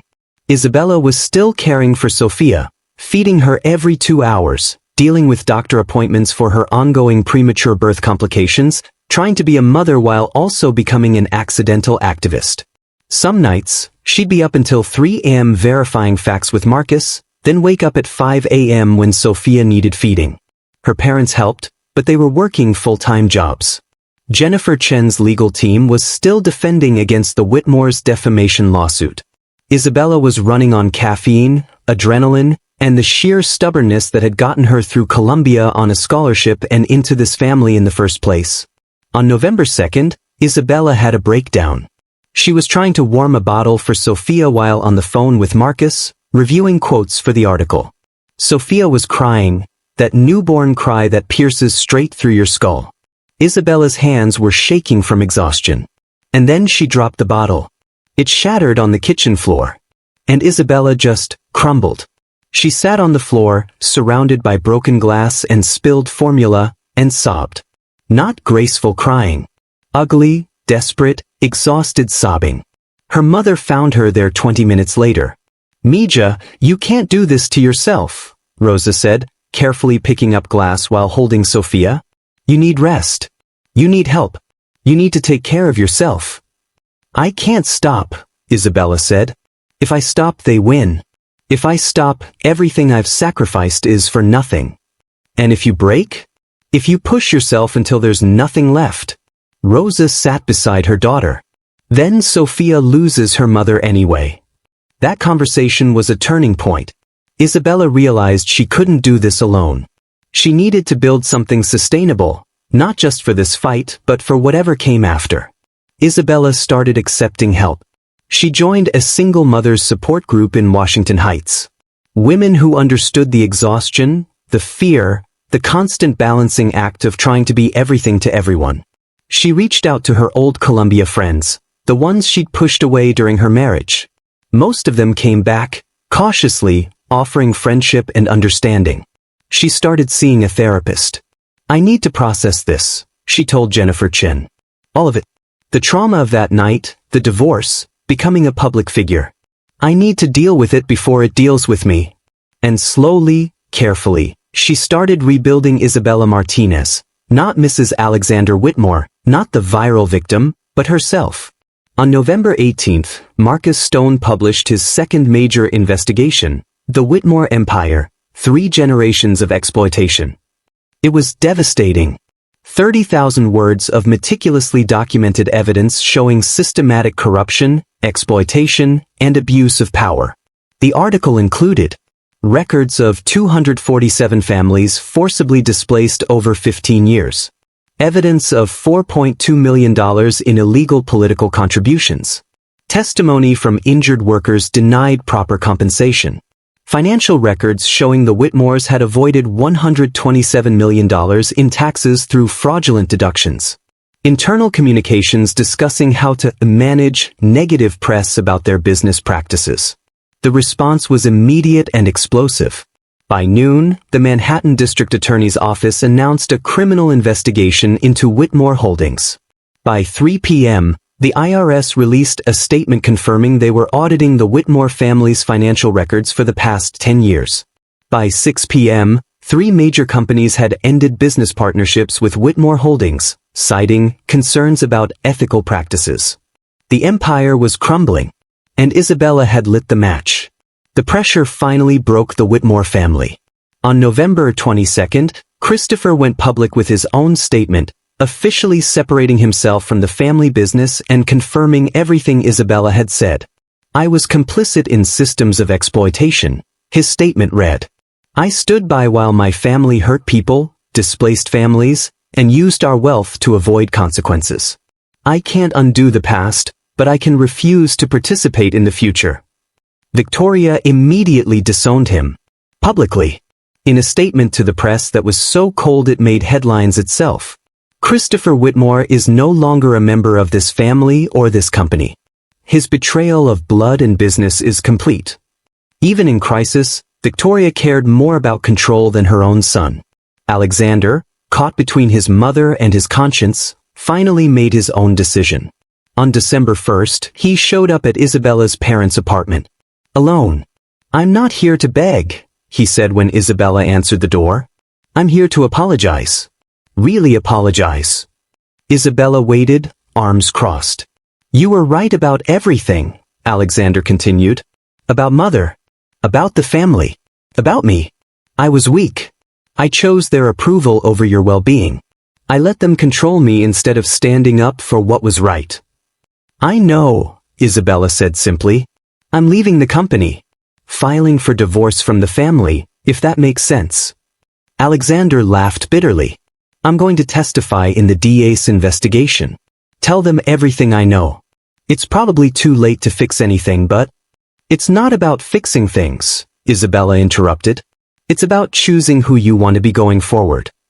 Alexander looked at Sophia, sleeping in Rosa's arms inside the apartment. "Can I see her? Just for a minute." Isabella hesitated, then stepped aside. Alexander held his daughter for the first time in 7 weeks. Cried quietly. Whispered apologies Sophia was too young to understand. "I don't know if you'll ever forgive me," he said to Isabella. "I don't know if you should. But I want Sophia to know that I tried to be better. Even if it's too late." "It's not about forgiveness," Isabella said. "It's about showing up. Consistently. Not just when it's convenient or when you've hit rock bottom. But every day. Even when it's hard." Alexander nodded. "I'm going to try." He left that night. Isabella didn't know if she'd see him again. But for the first time, she felt something other than anger toward him. Maybe pity. Maybe understanding. Maybe just the exhaustion that comes from holding on to rage. We're at the midpoint of this incredible story, and if you're still here, I genuinely appreciate you. 3 months ago, Isabella was a new mother dying in a hospital corridor. Now she's brought down a billion-dollar empire, won custody of her daughter, and become a symbol of standing up to power. But here's what I want to know. What's kept you engaged so far? Is it Isabella's courage? The exposure of the Whitmore family? The hope that justice might actually win against wealth and power? Or maybe you see yourself in this story, the struggles, the impossible choices, the determination to protect what matters most? Drop a comment and let me know. Your engagement keeps these deep dive stories possible. Because we're only halfway through. What comes next? The criminal trials, the empire's complete collapse, and Isabella's final decision about her future. That's where this story really gets interesting. Let's continue. 6 months after walking out of that courtroom, Isabella Martinez received an offer that would change everything, and it came from the most unlikely source imaginable. Let me tell you what happened in the months after the second article dropped. The Manhattan DA's criminal investigation into Whitmore Holdings moved fast. By December, they'd filed charges against Victoria Whitmore and 3 other executives for fraud, tax evasion, and conspiracy. The trial was set for March 2026. The IRS audit revealed $127 million in unpaid taxes. The civil lawsuits from displaced families were piling up, 47 separate cases, all using Isabella's testimony as foundation. But here's what most people didn't see. While the Whitmore empire crumbled, Isabella was quietly building something new. She wasn't just surviving anymore. She was transforming. In early January, Isabella received a call from a literary agent named Rebecca Walsh. "Ms. Martinez, I've been following your story since day one. Have you considered writing a book?" Isabella laughed. "I can barely find time to shower. How would I write a book?" "Because your story isn't just about you," Rebecca said. It's about every woman who's been told she's not enough. Every family displaced by greed. Every person who thought they couldn't fight back against power. People need to hear it, all of it in your own words. The advance they offered, $250,000. Isabella stared at that number for a full minute. It was more money than her father had made in 5 years of construction work. More than enough to pay Sophia's medical bills, get her own apartment, maybe even start fresh. There's one condition, Rebecca added. You have to be completely honest. No sugarcoating. No protecting anyone. The raw, unfiltered truth. Isabella thought about 17 missed calls. About Victoria's cold eyes. About fighting for Sophia in that courtroom. When do we start? She asked. Writing the book was harder than anything Isabella had ever done. Harder than Columbia. Harder than surviving the Whitmores. Harder than fighting for custody. Because it meant reliving every moment. Every betrayal. Every time she'd made herself smaller to fit into their world. Every moment she'd ignored her instincts because she wanted to believe love could conquer anything. She wrote in the early mornings before Sophia woke up. Late at night after Sophia went to sleep. During Sophia's naps when most mothers would be resting. Her parents would find her at 3 a.m., crying over her laptop. Mija, you don't have to do this, Miguel would say. Yes, I do, Isabella would reply. Because if I don't tell this story right, someone else will tell it wrong. But something beautiful happened during those writing months. The single mothers support group Isabella had joined? They became her lifeline. These women, most of them working 2 jobs, raising kids alone, fighting their own battles, they showed up for her. They babysat Sophia so Isabella could write. Brought her coffee and tamales when she forgot to eat. Read early chapters and said, "This matters. Keep going." One woman, Diana Torres, became particularly close. She'd been homeless for 8 months after a Whitmore Holdings eviction.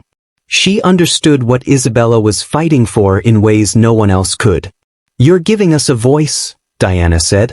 "Everyone they hurt, everyone they silenced, you're making sure we're not forgotten." Isabella dedicated a chapter of the book to the families like Diana's. Real names. Real stories. Real consequences of the Whitmore family's greed. In February, Isabella received an email that seemed too good to be true. It was from the dean of Columbia's School of Architecture, her old school. "Ms. Martinez, we've been following your journey with great interest. Your courage in standing up to systemic exploitation aligns with our institution's values. We'd like to offer you a position as a visiting lecturer, teaching a course on ethical architecture and urban development. We believe your real-world experience would be invaluable to our students." Isabella read it 3 times. They were offering her a teaching position. At Columbia, the school where she'd once dreamed of changing the world through design. The salary, $75,000 for 1 semester, teaching 2 courses. "This is it," Jennifer Chin said when Isabella called her. "This is your fresh start. Financial stability. A career. Respect in your own right." But Isabella was nervous. "I don't have my master's degree. I never finished my thesis. I got married instead." "You have something better than a thesis," Jennifer interrupted. "You have a story about what happens when architecture serves greed instead of people. You've lived it. That's worth more than any academic credential." Isabella accepted the position. She'd start teaching in September 2026.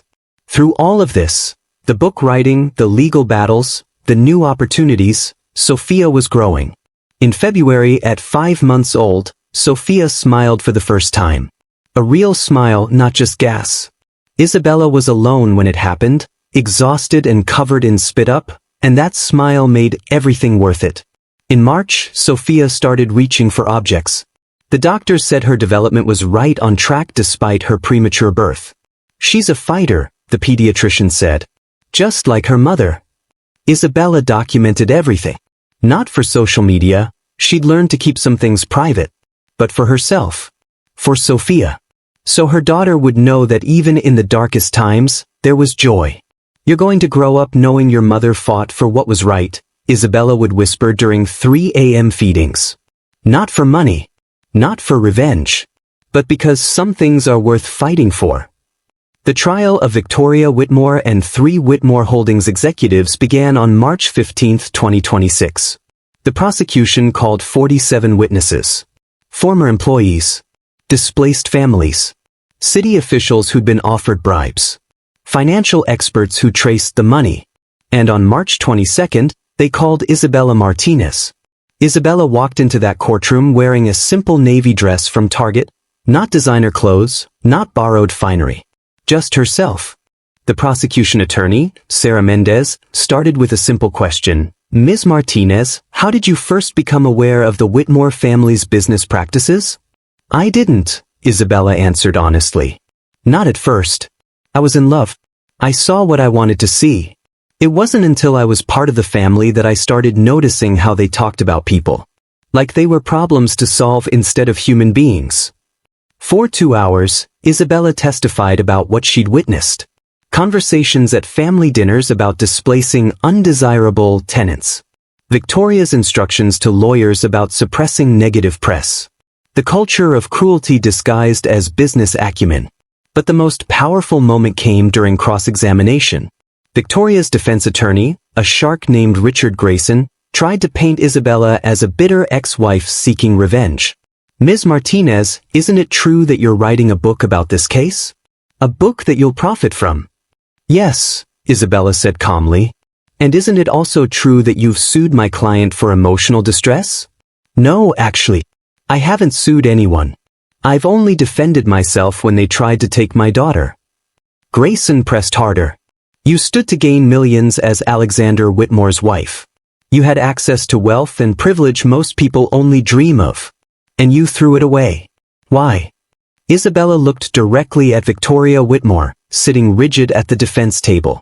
Because I wanted to be able to look my daughter in the eyes someday and tell her that when I saw injustice, I spoke up.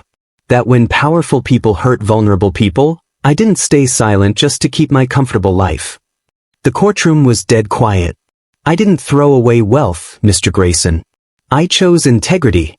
And if you can't understand the difference, then you're exactly the kind of person who belongs at that defense table. The judge had to call for order as the gallery erupted. That clip went viral within minutes. By the end of the day, #ChoseIntegrity was trending worldwide. For the first time in the trial, Victoria Whitmore showed emotion. As Isabella left the witness stand, Victoria stood up, against her lawyer's advice, and spoke directly to her.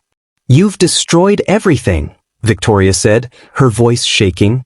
3 generations of work. A family legacy. All because you couldn't handle being part of something greater than yourself. Isabella stopped. Turned. Looked at this woman who'd made her life hell for 3 years.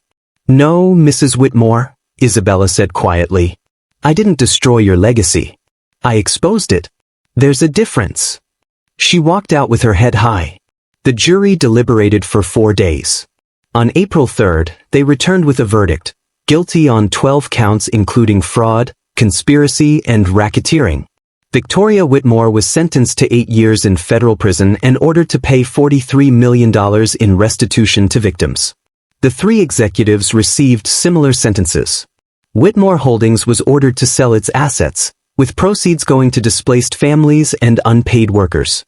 The empire that had taken 3 generations to build? Dismantled in a 4-week trial.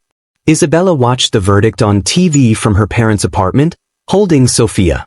She didn't feel triumphant. She felt tired. And relieved. And strangely sad for what could have been if the Whitmores had chosen differently. It's over, Rosa said, squeezing her daughter's shoulder. No, Isabella replied. It's just beginning. Isabella's book, 17 Missed Calls, How I Survived a Billionaire Family, was released on May 1, 2026. It debuted at number 1 on the New York Times bestseller list. Within 2 weeks, it had sold 200,000 copies. Within a month, it was optioned for a limited series by Netflix. But the sales numbers weren't what mattered to Isabella. It was the messages she received every single day from readers. Your story gave me the courage to leave my abusive marriage. I reported my employer for illegal practices because of you. My daughter and I were evicted by a predatory landlord. Your book helped me find legal aid to fight back. I'm a single mother struggling to make ends meet. Your story reminds me I'm not alone. Thousands of messages. Thousands of people who saw themselves in Isabella's fight. With the book's success came media attention, different from before.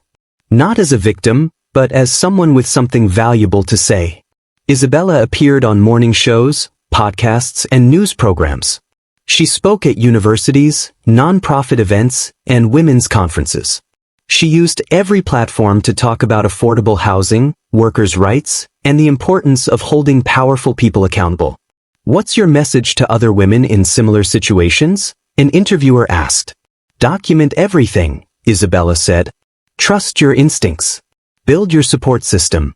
And know that choosing yourself isn't selfish, it's survival. Something unexpected happened as Isabella prepared to start teaching at Columbia in the fall. She started designing again. Not for assignments. Not for grades. Just for herself. She'd put Sophia in her bassinet, pull out her old sketchbooks, and draw the buildings she'd always imagined. Affordable housing that didn't look institutional. Community centers that felt welcoming. Mixed-income developments that actually worked. One day, her old professor Dr. Sarah Okonkwo stopped by to discuss the fall curriculum and saw Isabella's designs spread across the kitchen table. Isabella, Dr. Okonkwo said slowly, "These are extraordinary. Have you thought about actually building any of them?" "I don't have the resources." "You have something better. You have a platform. You have public support. You have proof that you won't be bought or silenced." Dr. Okonkwo picked up a sketch. What if we turned this into more than just a teaching opportunity? What if we created a program, students designing affordable housing, working with communities, building what you've been fighting for? And just like that, Isabella's new purpose crystallized. She wasn't just going to teach about ethical architecture. She was going to do it. In June 2026, Isabella launched the Martinez Initiative, a nonprofit focused on developing affordable housing designed by and for communities. The funding came from multiple sources, part of her book Advance. Donations from people who'd followed her story. Grants from organizations supporting ethical development. The mission was simple: prove that housing could be affordable, beautiful, and profitable without exploiting people. The team started small. Isabella, Dr. Okonkwo, 3 Columbia graduate students. Diana Torres, who brought lived experience of housing insecurity. Their first project, redesigning a vacant lot in Washington Heights into a 20-unit mixed-income building with community space on the ground floor. "This is where I grew up," Isabella said at the project announcement press conference, holding 9-month-old Sophia. "This is the community that raised me. And this is my chance to give back something real, not just words." Through all of this, Alexander had been working on his own transformation. He'd testified against his mother in the criminal trial. Cut ties with what remained of Whitmore Holdings. Started working at a nonprofit focused on tenants' rights, not as a board member writing checks, but as a regular employee doing actual work. In July, he asked Isabella if they could talk. Really talk. They met at a coffee shop in the East Village. Sophia was with Rosa. It was just the two of them for the first time in months. "I'm not asking for forgiveness," Alexander said immediately. "Or another chance. I just want you to know that I'm trying to be the person I should have been from the beginning." "I can see that," Isabella said. And she could. He looked different. Lighter somehow, without the weight of his family's expectations. "I want to be part of Sophia's life," Alexander continued. "Not as a Whitmore. Just as her father. If you'll let me." Isabella had thought about this moment for months. Had practiced what she'd say. But sitting across from him now, she found herself simply speaking the truth. Sophia deserves to know her father. But you have to earn that relationship. Show up consistently. Not when it's convenient or when you're feeling guilty. Every week. Every month. For years. "I will," Alexander promised. "I am." And surprisingly he did. 1 year after the night that changed everything, Isabella threw a birthday party for Sophia. Not at some expensive venue. In her parents' apartment in Washington Heights. The guest list was small but meaningful: Rosa and Miguel. The women from the single mothers group. Jennifer Chen and her family, Dr. Okonkwo, Marcus Stone, who'd become a genuine friend, Diana Torres and her kids, and Alexander, who showed up with a thoughtful gift, a children's book about a girl who built bridges between different communities. Sophia took her first wobbly steps that day, holding Isabella's hands, while everyone cheered. "Look at her," Diana whispered to Isabella. "Strong, determined, just like her mama."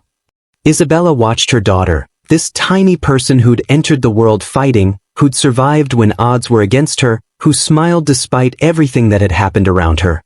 "No," Isabella said. "Stronger. Because she'll grow up knowing she's worth fighting for." In September, Isabella began teaching at Columbia. Her first class, Ethics in Architecture, Designing for Communities, Not Profits. 50 students enrolled. The classroom was packed. Isabella stood at the front, looking at faces that reminded her of herself 7 years ago. Idealistic, hopeful, ready to change the world. "Let me tell you a story," she began, "about a girl who thought she could design beautiful buildings that would help people. Who thought love was enough to change a powerful family. Who learned the hard way that systems of exploitation don't change just because you're on the inside. But I also learned something else. That one person speaking truth can crack foundations. That integrity matters more than comfort. That the buildings we design aren't just structures, they're statements about who we value and who we discard." She pulled up images of the Martinez Initiative's first project. "This semester, we're not just going to talk about ethical architecture. We're going to build it. Together. For real people in real communities. And some of you might think that's naive or idealistic. But I'm here to tell you, change isn't naive. Silence is." The students leaned forward, engaged, inspired. Isabella Martinez had found her calling. By October 2026, 13 months after that terrible September night, Isabella had transformed completely. She wasn't Mrs. Alexander Whitmore anymore. She wasn't even just Isabella Martinez, the woman who brought down a billionaire family. She was a professor, an author, a nonprofit founder, a mother, an advocate, a voice for people who'd been silenced. She had her own apartment, small but hers, a job she loved, a daughter thriving, a purpose that went beyond survival. The book royalties kept coming. The Martinez Initiative secured major grant funding. Columbia offered her a permanent faculty position. But the most meaningful moment came on a random Tuesday in October. Isabella was walking through Washington Heights with Sophia in a stroller when a woman stopped her. "Excuse me, are you Isabella Martinez?" Isabella braced herself. Fame had its downsides. "I just wanted to say thank you," the woman continued. "My family was evicted by Whitmore Holdings 3 years ago. We were one of the families in the lawsuit. Because of you, because you spoke up, we got a settlement. Enough to put a down payment on a house. My kids have their own rooms for the first time in their lives." The woman's eyes filled with tears. "You changed our lives. Thank you." She walked away before Isabella could respond. Isabella stood there on the sidewalk, holding Sophia, and finally understood what all of this had been for. Not revenge. Not justice, even. But this, helping people reclaim their lives from systems designed to exploit them. At this point, Isabella has transformed into someone completely different from the scared 23-year-old who fell in love in Central Park. She went from victim to survivor to fighter to builder. But here's what I want you to think about. Do you believe people can truly change at their core? Or do we just become more of who we always were underneath? Because Isabella's transformation wasn't about becoming someone new. It was about finding the courage to be who she'd always been. Someone who believed in justice, who fought for the underdog, who refused to accept exploitation as normal. The Whitmores tried to sand down her edges, make her fit their mold. But she was always this person. She just needed circumstances desperate enough to bring it out. So what do you think? Can people fundamentally change? Or do crises just reveal who we've been all along? Drop your thoughts below. This matters for what comes next. Because Isabella's transformation is complete. But there's one final confrontation coming, one last conversation with Victoria Whitmore that will define everything. Let's see how this story ends. Victoria Whitmore had been in federal prison for 6 months when Isabella received a letter that would lead to their final confrontation, and it wasn't what anyone expected. The letter arrived on a cold Tuesday morning in November. Standard prison envelope. Victoria Whitmore's name in the return address. Isabella almost threw it away without opening it. But curiosity won. Inside was a single handwritten page. Victoria's perfect penmanship, even on prison stationery. Isabella, I'm writing to request something I have no right to ask. I would like to meet with you. Face to face. There are things I need to say that cannot be written. I'm not asking for forgiveness. I'm asking for 5 minutes of your time. If you decline, I'll understand. Victoria. Isabella read it 3 times, looking for the trap. The manipulation. The angle Victoria was working.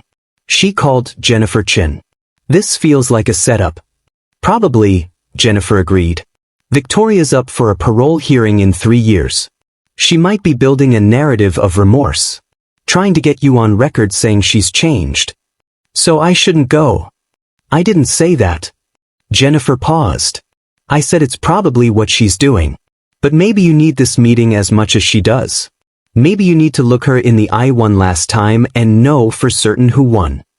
Isabella thought about it for 3 days. She talked to her therapist. To her mother. To the women in her support group. What would it give you? Rosa asked. Meeting her again? Closure, maybe, Isabella said. Or proof that I'm not scared of her anymore. On Friday, Isabella sent a response through the prison's visitor system. She would meet with Victoria Whitmore. 30 minutes. With a guard present. The appointment was set for November 18, 2026. Exactly 14 months after Sophia was born. The night before the visit, Isabella laid out her clothes carefully. Not the designer pieces she'd worn as Mrs. Alexander Whitmore.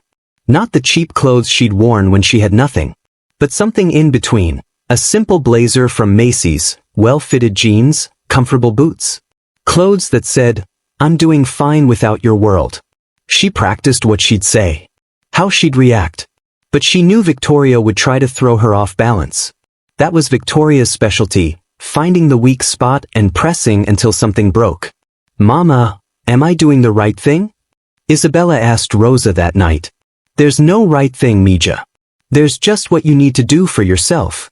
Federal Correctional Institution, Danbury, Connecticut. Isabella arrived at 10 a.m. with Jennifer Chin. They decided having a lawyer present was wise, not to participate, just to witness. The security process was thorough. Metal detector. Questions about the nature of the visit. A guard explained the rules. No physical contact. No passing items. No recording devices. 30 minutes maximum. Has she had many visitors? Isabella asked. The guard glanced at a log. You're her first in 3 months. Even in prison, Victoria was alone. The visiting room was nothing like the movies. No phones through glass, no dramatic lighting. Just a plain room with tables bolted to the floor, security cameras in every corner, and fluorescent lights that made everyone look slightly sick. Isabella sat down at table 7. Waited. At 10:17 a.m., the door opened and Victoria Whitmore walked in. Isabella had prepared for this moment. Steeled herself. But nothing prepared her for the reality of seeing Victoria in prison khaki, her perfect posture slightly stooped, her hair showing gray roots for the first time. Victoria looked old. Human. Diminished. She sat down across from Isabella without speaking, and for a long moment, they just stared at each other. Thank you for coming, Victoria said finally. Her voice was the same, controlled, measured, but something underneath had cracked. I'm here for 30 minutes, Isabella replied. Then I'm leaving. So say whatever you need to say. Victoria folded her hands on the table. I wanted to see you. To see who you've become without us. You could have watched the news. Read the articles. I'm not exactly hiding. I did. Victoria's lips twitched, not quite a smile. Professor Martinez. Best-selling author. Nonprofit founder. Mother of the Year, according to People magazine. Is this why you wanted to meet? To catalog my accomplishments? No. Victoria looked down at her hands. I wanted to understand something. When you destroyed my family, when you brought down everything we built, was it worth it? Isabella leaned back in her chair. I didn't destroy your family, Victoria. I exposed it. There's a difference. Semantics. The result is the same. My company is gone. My sons won't speak to me. I'm in prison. You won. This isn't about winning, isn't it? Victoria's voice hardened. You married into a world that didn't want you. When we rejected you, you burned it down. Don't pretend this was about justice. This was revenge. Isabella felt the old anger rising. The defensive instinct to explain herself, justify her choices. But she stopped. Remembered who she was now. You want to know if it was worth it? Isabella said calmly. Yes. Every single minute. Not because I destroyed you, but because I built something real in its place. Built what? A non-profit that helps a few dozen families while thousands still struggle? A teaching position that pays a fraction of what you could have had as my daughter-in-law? I built a life where I can look my daughter in the eyes, Isabella said. Where I don't have to lie about who I am or what I believe. Where my success isn't measured in money but in people whose lives actually improved because of what I did. Victoria scoffed. How noble. How utterly naive. You know what I realized? Isabella continued.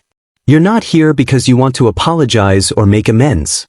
You're here because you can't understand how I chose integrity over wealth. It doesn't compute in your worldview. Integrity doesn't pay medical bills. Sophia's medical bills are paid, Isabella interrupted. From my book Advance. My money. Not your charity. Not your control. Victoria's face tightened. And yes, I make less than I would have as a Whitmore, Isabella continued. But I also sleep at night. I don't have to count how many families lost their homes so I could buy another vacation property. I don't have to calculate which lie to tell which person to maintain an image. You think you're better than us? No, Isabella said firmly. I think I'm different from you. And that difference? It's everything. For the first time, Victoria's perfect composure slipped. You took my sons from me, she said, and her voice shook. Christopher won't return my letters. Alexander barely speaks to me. You turned them against their own mother. I didn't turn them against you, Isabella said quietly. You did that yourself. The same way you turned me into an enemy instead of a daughter-in-law. The same way you chose image over humanity every single time. I built an empire. You built a prison. Isabella leaned forward. And the bars weren't made of steel, they were made of expectations and fear and the constant need to prove you were better than everyone else. You trapped your whole family inside it. I just found the exit. Victoria looked at Isabella like she was seeing her for the first time. When you sat in my penthouse 4 years ago, Victoria said slowly, I told you that you didn't understand our world. That you'd never be one of us.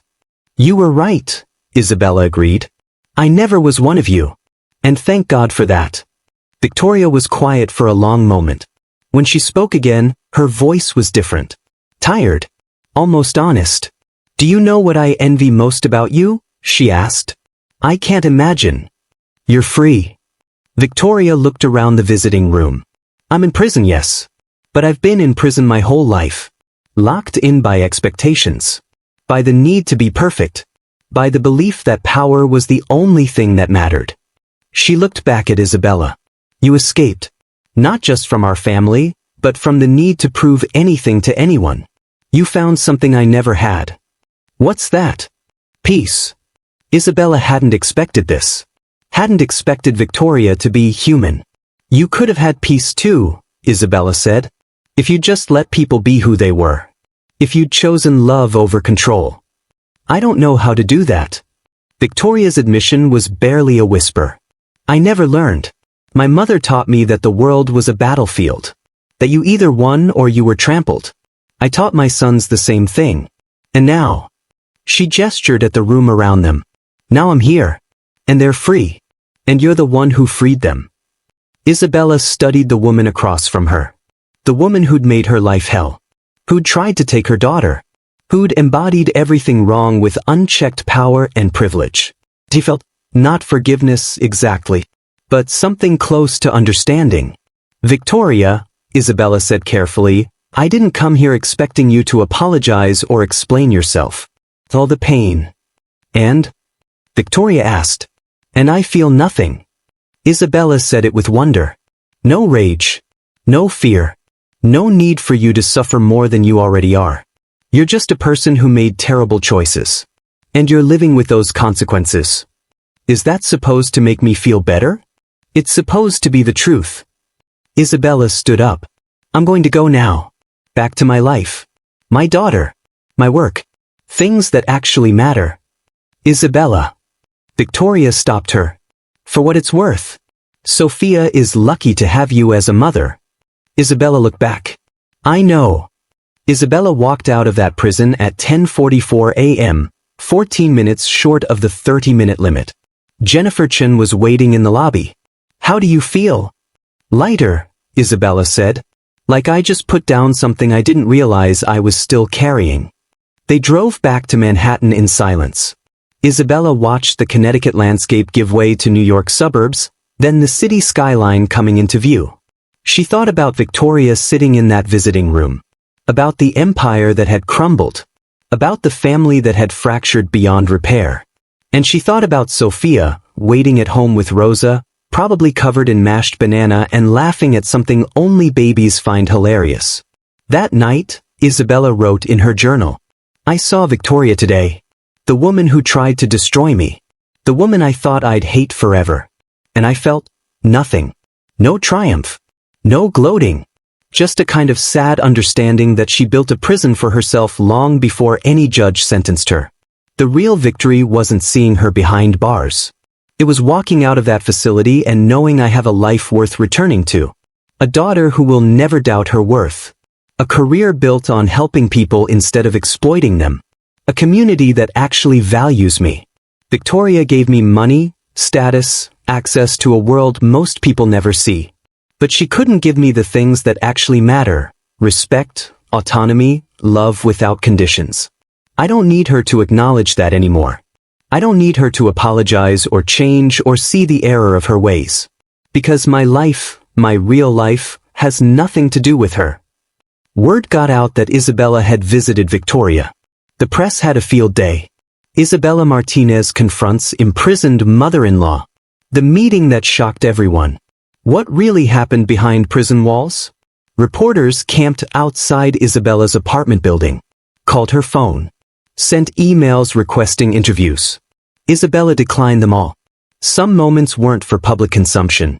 But she did make one statement through Jennifer Chen. I visited Victoria Whitmore at her request. We spoke. I have nothing further to say on the matter. I'm focused on my work, my daughter, and moving forward. That chapter of my life is closed. 2 days after the visit, Alexander called Isabella. I heard you saw Mother. I did.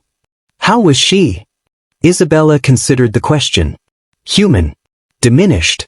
Still trying to understand how she ended up where she is. Alexander was quiet for a moment. I haven't been able to bring myself to visit her. That's your choice to make, Alex. Not mine. Do you think? Alexander hesitated. Do you think she'll ever understand what she did wrong? I don't know, Isabella said honestly. And it doesn't really matter anymore. Understanding doesn't undo the harm. It doesn't give back what she took from people. I know. I keep hoping there's some version of her that could change. That could be better. Maybe there is, Isabella said. But that's her journey, not yours. You can't fix your mother any more than I could fix your family. We can only fix ourselves. How's Sophia? Alexander asked, changing the subject. Fearless. She tried to climb the bookshelf today.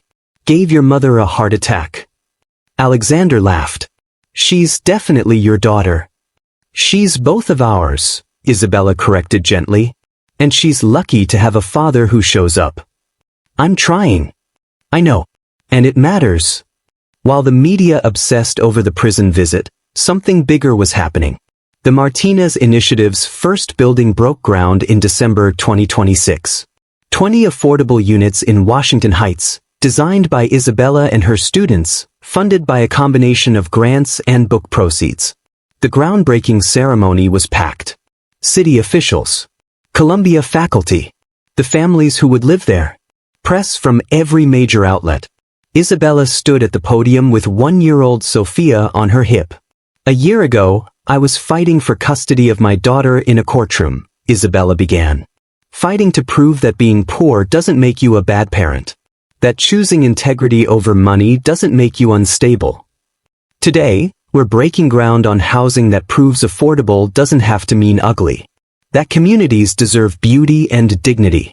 That architecture can serve people instead of profits." She looked at the faces in the crowd, students, activists, families, journalists. "This building is named the Rosa Martinez Community Center, after my mother. A woman who cleaned houses her whole life so her daughter could get an education. A woman who taught me that dignity isn't about how much money you have, but about how you treat people." Rosa was crying in the front row. Miguel had his arm around her. "To everyone who said this couldn't be done, that affordable housing would never be beautiful, that one person couldn't change systems," Isabella smiled. "Watch us." The crowd erupted in applause. Sophia clapped her hands, not understanding but happy to join in. That same day, the New York Times ran a side-by-side feature. Left side, Victoria Whitmore in federal prison, facing 3 more years minimum. Christopher Whitmore working as a housing advocate, estranged from his mother but rebuilding his life. Alexander Whitmore at a nonprofit, seeing Sophia every Sunday, slowly earning back trust. Right side, Isabella Martinez at a groundbreaking ceremony, best-selling author, Columbia professor, nonprofit founder, mother, advocate. The visual contrast was stunning, and it told the story better than any article could. On Christmas Eve 2026, Isabella sat in her apartment, not the penthouse, but her own place in Harlem, with Sophia asleep in her lap. Outside, the city sparkled with lights. Inside, a small tree decorated with ornaments her students had made. Stockings hanging on a bookshelf.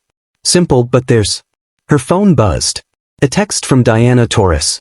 "Thank you for everything. My kids have their own bedrooms now. We're having Christmas dinner at an actual table. None of this happens without you. Merry Christmas, Hermana."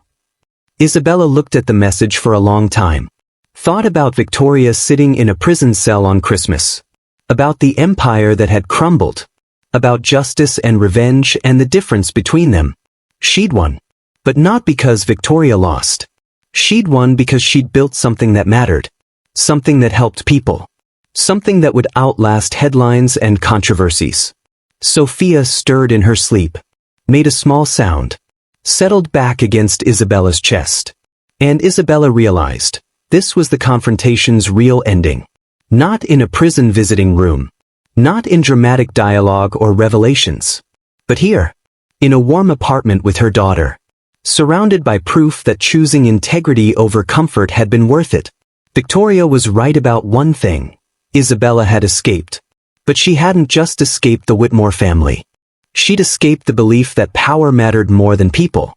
That success was measured in dollars instead of dignity. That winning meant someone else had to lose. Isabella didn't need Victoria to acknowledge her transformation. Didn't need the Whitmores to understand what they'd lost. Didn't need anyone's validation for the choices she'd made. She had something better, a life that aligned with her values. A daughter who would grow up knowing her worth. A career helping others. A community that genuinely cared. The confrontation with Victoria wasn't about proving anything. It was about confirming what Isabella already knew. She was free. Finally, completely free. And that freedom was worth more than any empire. The confrontation is over. Victoria remains in prison. Isabella has moved on. There was no dramatic showdown, no screaming match, no moment where Isabella rubbed her success in Victoria's face. Do you feel satisfied with how this played out? Or would you have wanted Isabella to do something different? To be harsher, more forgiving, more dramatic? Because here's the truth, real closure isn't always cinematic. Sometimes it's just realizing you don't need the other person to understand or apologize or even acknowledge what they did. Sometimes closure is just peace. and walking away knowing you built something better than what you lost. What do you think? Drop your thoughts below. There's no wrong answer here. Now, let's bring this story home. 3 years after that terrible September night, Isabella Martinez stood in front of the United Nations, delivering a speech on affordable housing, while Victoria Whitmore was denied early parole for the 3rd time. Let me tell you what happened to the Whitmore family in the years after their empire fell. Victoria Whitmore remained in federal prison until 2029. Every parole hearing was denied. Not because she hadn't served her time, but because she showed no genuine remorse, only regret at being caught. I maintain that my business practices were legal and ethical, she told the parole board in 2028. The prosecution was politically motivated. Denied. She was finally released in April 2029, after serving her full sentence. She moved to a modest apartment in Queens, paid for by what little remained of her assets after restitution payments. No penthouse. No staff. No empire. She got a job as a consultant for a small real estate firm. Not running things. Just advising. Making $68,000 a year, more than most people, but a universe away from her former wealth. The woman who once controlled billions now clipped coupons. Christopher Whitmore took a different path. After being disowned by his mother, he threw himself into housing advocacy work. He testified before city council about predatory real estate practices. Worked with tenants' rights organizations. Used his insider knowledge to help prosecutors go after other corrupt developers. In 2028, he published his own book, Complicit, Growing Up Whitmore and Learning to Be Better. It was honest. Brutal. He didn't excuse his past participation in the family business. He simply laid out how systems of exploitation work from the inside, and how they can be dismantled. The book didn't sell as well as Isabella's, but it mattered. Christopher found his own path to redemption, separate from his family's legacy. He and Isabella maintained a cordial relationship. Not close, but respectful. Two people who'd escaped the same prison and understood each other's journey. Alexander Whitmore became the father he should have been from the beginning. Every Sunday he picked up Sophia. Not from a penthouse with staff, but from Isabella's apartment in Harlem. They'd go to the park, the children's museum, the zoo. He never missed a Sunday. Not once in 3 years. In 2027, he earned his social work degree. Started working with families facing eviction, helping them navigate the legal system. It was penance, maybe. Or maybe just growth. I can't undo what my family did, he told Isabella once. But I can spend the rest of my life trying to help people like the ones we hurt. Isabella respected that. She'd never love him again, that bridge was burned, but she respected his consistency. Sophia, at 3 years old, called him Daddy Alex. Not just Daddy. The distinction mattered. While the Whitmores dealt with the consequences of their choices, Isabella built an empire of a different kind. The Martinez initiative expanded rapidly. By 2028, they'd completed 4 affordable housing projects across New York City, housing 127 families total. Each building was beautiful, sustainable, and actually affordable. Isabella's second book, Building Justice, Architecture as Activism, was published in 2027. It became required reading in architecture schools across the country.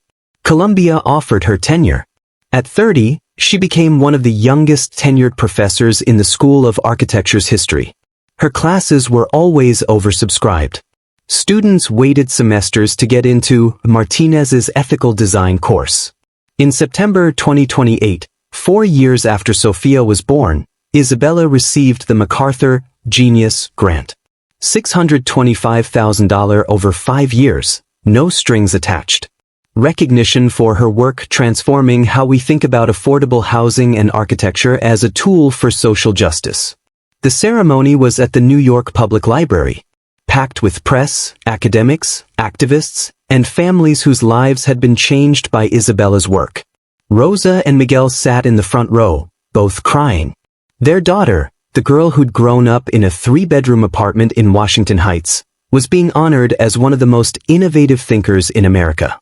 Isabella's acceptance speech was characteristically direct. This award isn't just for me. It's for every single mother fighting to keep a roof over her children's heads. Every family displaced by greed. Every person who was told their circumstances defined their worth. 4 years ago, I nearly died in a hospital corridor while the people who should have protected me chose image over humanity. Today, I stand here because I chose truth over comfort. And I'd make that choice again, every single time. The room erupted in applause. Sophia, sitting with Rosa, clapped her hands enthusiastically, even though she didn't fully understand what was happening. Let me tell you about Sophia Martinez Whitmore. By age 4, she was sharp, curious, and completely fearless. She had Isabella's determination and, surprisingly, some of Alexander's gentleness. She attended a public pre-K in Harlem, not some elite private school. Isabella wanted her daughter to grow up understanding that privilege was something you used to help others, not something that made you better than them. Sophia's favorite game was building houses. She'd stack blocks carefully, then explain to anyone who'd listen, "This one has a garden on the roof. For people who don't have yards. Mama says everyone deserves green space." 4 years old and already an advocate. Teachers reported that Sophia was kind to other children, especially new kids who seemed scared or lonely. "She has unusual empathy for her age," one teacher said. "She notices when people are hurting." Isabella knew where that came from. Sophia had been born into chaos, fought for her first breath, spent her first months surrounded by her mother's battle for justice. Somehow, that struggle had made her more sensitive to others' pain, not less. In April 2029, Isabella was invited to speak at Columbia's graduation ceremony. 5 years earlier, she'd walked out of Columbia to marry Alexander, her thesis unfinished, her dreams deferred. Now she was returning as the keynote speaker.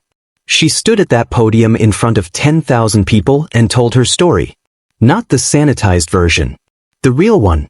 "I was supposed to graduate in 2021, Isabella began. But I fell in love with a man from a powerful family. I thought love could change systems. I thought being on the inside would give me influence. I was wrong." She talked about the night Sophia was born. About 17 missed calls. About choosing to fight back instead of staying silent. The journey from that hospital corridor to this podium wasn't linear. It was messy, exhausting, terrifying.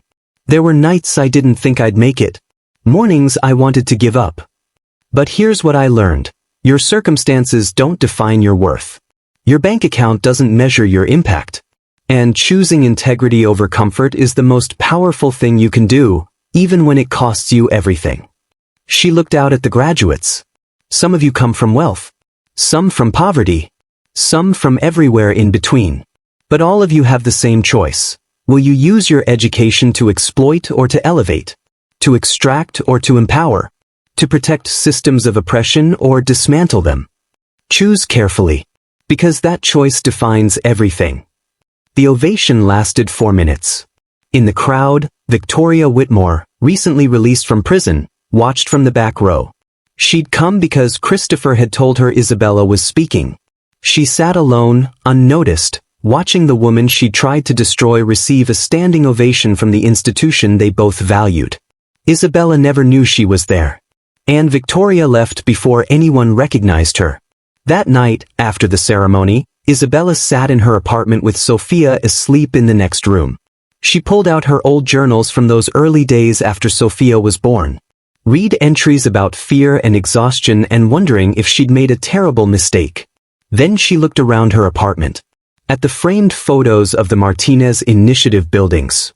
At her MacArthur certificate on the wall. At Sophia's drawings covering the refrigerator. At the life she'd built from absolutely nothing. She wrote in her current journal. "People ask if I'm grateful for what happened. If I'm thankful for the struggle. The honest answer, I'm grateful for who I became because of it. Not because of the Whitmore's cruelty, but because of my own refusal to accept it. Victoria tried to break me. She failed. Not because I was stronger than her, but because I understood something she never did. Real power isn't about controlling others. It's about refusing to be controlled." The girl who fell in love in Central Park 7 years ago thought she could change a powerful family from the inside. She was naive. But she was also brave enough to try. The woman I am now knows you can't change people who don't want to change. You can only change yourself and the systems you have access to. Would I do it all again? Marry Alexander, endure the Whitmores, nearly die in labor, fight for my daughter? I wouldn't choose that pain again. But I wouldn't trade who I've become for anything. Not even for the comfort of never having suffered. In June 2029, Sophia started asking questions about her family.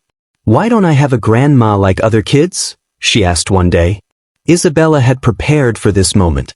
Had practiced with her therapist how to explain complicated family dynamics to a child. You do have a grandma, Isabella said. Abuela Rosa. She loves you very much. But what about Daddy Alex's mama? Isabella took a breath. She made some bad choices. She hurt a lot of people. So she had to go away for a while to think about what she did. Is she thinking now? I don't know, baby. I hope so. Sophia considered this. When I make bad choices, you help me fix them. Did anyone help her fix them? Out of the mouths of children. Some people don't want help fixing things, Isabella said carefully. They just want to keep doing what they've always done. And that's their choice. But it means they can't be part of our lives. That's sad, Sophia said. It is sad. But we're okay, aren't we? We have Abuela and Abuelo. We have Daddy Alex. We have our friends and our home in each other. Sophia hugged her mother tight. We're more than okay. We're perfect. Isabella held her daughter and marveled at this tiny person's wisdom. Sophia had been born into chaos but was growing up secure. She'd seen her mother fight but learned compassion, not bitterness. The cycle was broken. That's what victory looked like. Let me paint you a picture of where everyone ended up. Victoria Whitmore, age 65. Living in a 2-bedroom apartment in Queens. Working as a real estate consultant. Estranged from both sons. No relationship with her granddaughter. Attends therapy twice a month, court-mandated at first, but she continues by choice. Whether she's actually changed is unclear. But she's alone with her choices. Christopher Whitmore, age 41. Director of a tenants' rights nonprofit. Married to a public defender. 2 children. Has found purpose in dismantling the systems he once helped build. Sees Isabella at housing advocacy events. They're friendly, not close. Both escaped. Both survived. Alexander Whitmore, age 35. Clinical social worker specializing in housing insecurity. Sees Sophia every Sunday without fail. Dating someone who works at the nonprofit? No pressure, just gentle companionship. He'll never be the man he could have been if he'd stood up to his mother earlier. But he's trying to be better. Some days that's enough. Isabella Martinez, age 31. Tenured Columbia professor. MacArthur Fellow. Founder and director of the Martinez Initiative, which has housed over 200 families across 5 buildings with 3 more in development. Published author. Single mother. Advocate. Speaker. Her book has sold 400,000 copies and counting. She's financially stable for the first time in her life, not wealthy by Whitmore standards, but secure. She dates occasionally but isn't looking for a relationship. She's complete on her own. Sophia Martinez Whitmore, age 4.5. Bright, empathetic, curious. Thriving in public pre-K. Loves building things, drawing, and telling anyone who'll listen about the houses mama makes for people. Has a relationship with her father. Adores her abuelos. Surrounded by community and love. Will grow up knowing her worth isn't conditional. Will understand that integrity matters more than image. The Martinez Initiative became a model for affordable housing nationwide. Cities across America started reaching out. Could they replicate Isabella's model? Could they design housing that was both affordable and beautiful? In 2029, Isabella hired a team of architects, social workers, and community organizers. The Martinez Initiative wasn't just about New York anymore. It was about changing how America thinks about housing as a human right. The buildings she designed would outlast her. The families she helped would tell their children. The students she taught would carry her lessons into their own careers. That's legacy. Not a name on buildings or a family empire, but actual change in real people's lives. On Sophia's 5th birthday, September 14, 2029, Isabella took her daughter to the hospital where she was born. Not inside. Just to the entrance. She wanted Sophia to see where her story began. "This is where you were born," Isabella said. "5 years ago today." "Was I really tiny?" Sophia asked. "So tiny. And so strong. You fought to be here." "And you fought for me," Sophia said. It wasn't a question. Somehow, even at 5, she understood. "I did. And I always will." They walked to a nearby park. Sat on a bench, not the one where Isabella had first met Alexander, but close enough to close the circle. "Mama?" Sophia asked. "When I grow up, I want to build houses too. For people who need them." Isabella's eyes filled with tears. "You can build whatever you want, baby. As long as you build with integrity." What's integrity? It means being the same person on the inside and the outside. It means your actions match your values. It means you don't change who you are based on who's watching. Sophia nodded seriously, like she understood every word. Maybe she did. Maybe children understand integrity better than adults who've spent years learning to compromise it. They sat in that park as the sun set over Manhattan, a city that had witnessed Isabella's fall and rise. A city where empires rose and fell every day. A city where one woman's choice to speak truth had rippled out in ways she never could have imagined. "I love you, Mama," Sophia said. "I love you too, baby. More than anything in this world." And that, more than any award, any building, any victory over the Whitmores, that was everything. Looking at where everyone ended up, I want to ask you something. Do you believe in karma? Or is this just the natural consequence of choices? Because here's what happened. Victoria chose power over people, and ended up alone. Alexander chose comfort over courage, and is still working to earn trust. Christopher chose redemption, and found purpose. Isabella chose integrity, and built a legacy. Was that karma? Divine justice? Or just the inevitable result of the decisions each person made? I don't have the answer. But I think about it a lot. Because if it's just consequences, then that means we have more control over our destinies than we think. It means our choices matter. It means the hard path, the one where you sacrifice comfort for truth, actually leads somewhere worth going. What do you think? Drop your thoughts below. Because we're almost at the end of this incredible journey. Just one more thing to talk about, what this story means and what we can learn from it. Let's finish this. Isabella proved that the best response to cruelty isn't revenge, it's building a life so beautiful that your critics become irrelevant. Until next time, stay strong, stay focused, and never let anyone convince you that you're nothing. Some stories don't end with revenge. They end with something far more powerful, transformation. Isabella Martinez stands today as living proof that your worth was never determined by the person who underestimated you. She built an empire while raising 2 children who will never doubt their mother's strength. She created generational wealth while teaching her kids that character matters more than bank accounts. The woman who once begged for help at a hospital door now employs thousands. The mother who was abandoned in labor now runs programs that ensure no woman faces childbirth alone. She turned her darkest moment into a mission that touches millions of lives. But here's what matters most, she didn't do it for him. Alexander's opinion, his regret, his belated recognition of her worth? None of it factored into her success. She built this life for herself and her children. His validation was never the goal because she learned the most important lesson of all. You can't lose something you never needed in the first place. When people ask Isabella about that night, the night she almost died, she doesn't speak with bitterness. She speaks with clarity. That experience didn't break me. It revealed who I already was. Strong enough to survive. Brave enough to start over. Wise enough to know my value doesn't decrease based on someone's inability to see it. Her children are growing up watching a mother who turned abandonment into achievement. They're learning that setbacks are setups.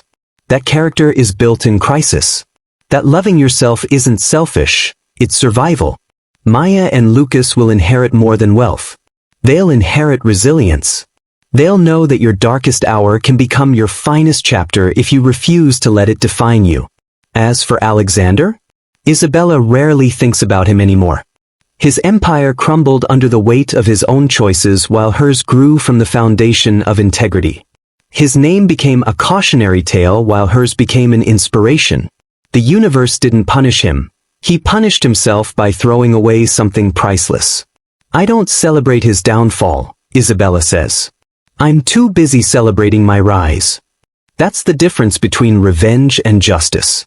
Revenge keeps you tied to your past. Justice lets you build your future. She chose the future.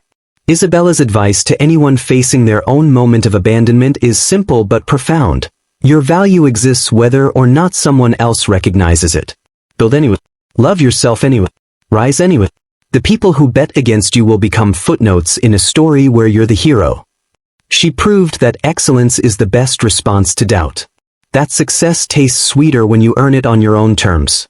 That the opinion of someone who abandoned you should never become the measure of your worth. Today, Isabella Martinez is more than a billionaire. She's more than a CEO.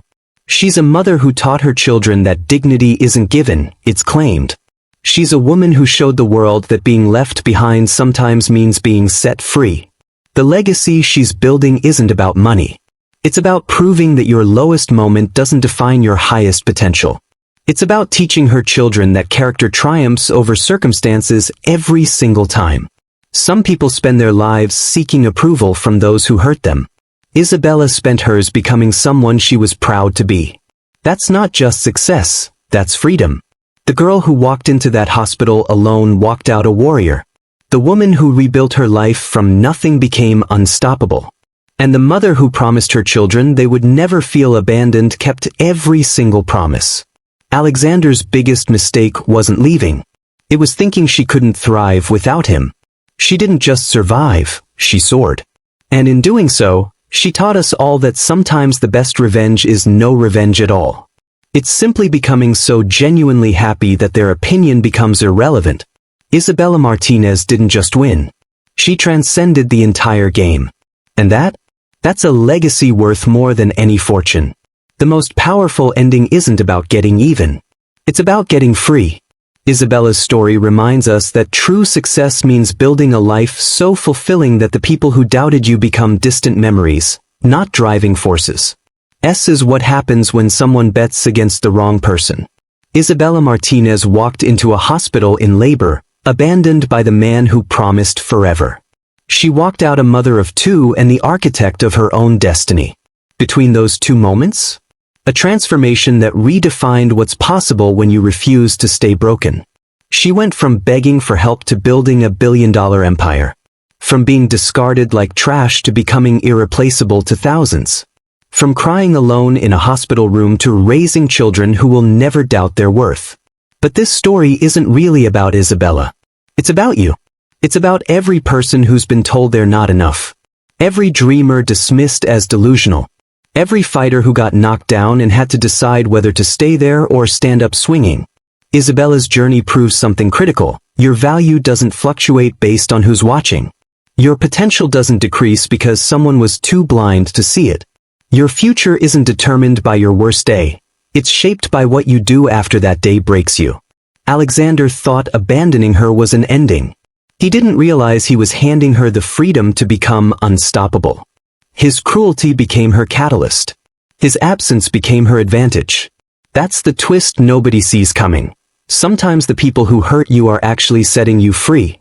Here's what Isabella's story teaches us. Excellence is always the best response. Not revenge. Not bitterness. Just relentless, undeniable excellence. Build something so incredible that your doubters become spectators to a success they can't explain away. She didn't win by destroying Alexander. She won by becoming someone he couldn't touch. That's power. If you're watching this and you've been left, betrayed, underestimated, or abandoned, listen carefully. That moment doesn't define you. Your response defines you. Isabella chose resilience over resentment. Progress over pain. Building over blaming. You can make the same choice. Your critics will always have opinions. Let them talk while you work. Let them doubt while you build. Let them celebrate your downfall while you're planning your comeback. Their words are noise. Your actions are proof. Isabella Martinez proved that the best revenge isn't revenge at all. It's becoming so genuinely fulfilled that the person who hurt you becomes a distant memory instead of a daily obsession. It's building a legacy so powerful that their opinion becomes irrelevant. If this story moved you, inspired you, or taught you something valuable about resilience and success, please leave a like and share your biggest takeaway in the comments. I read every single one, and your insights make this community special. Thanks and see you on the next one. Remain blessed as you subscribe to my channel.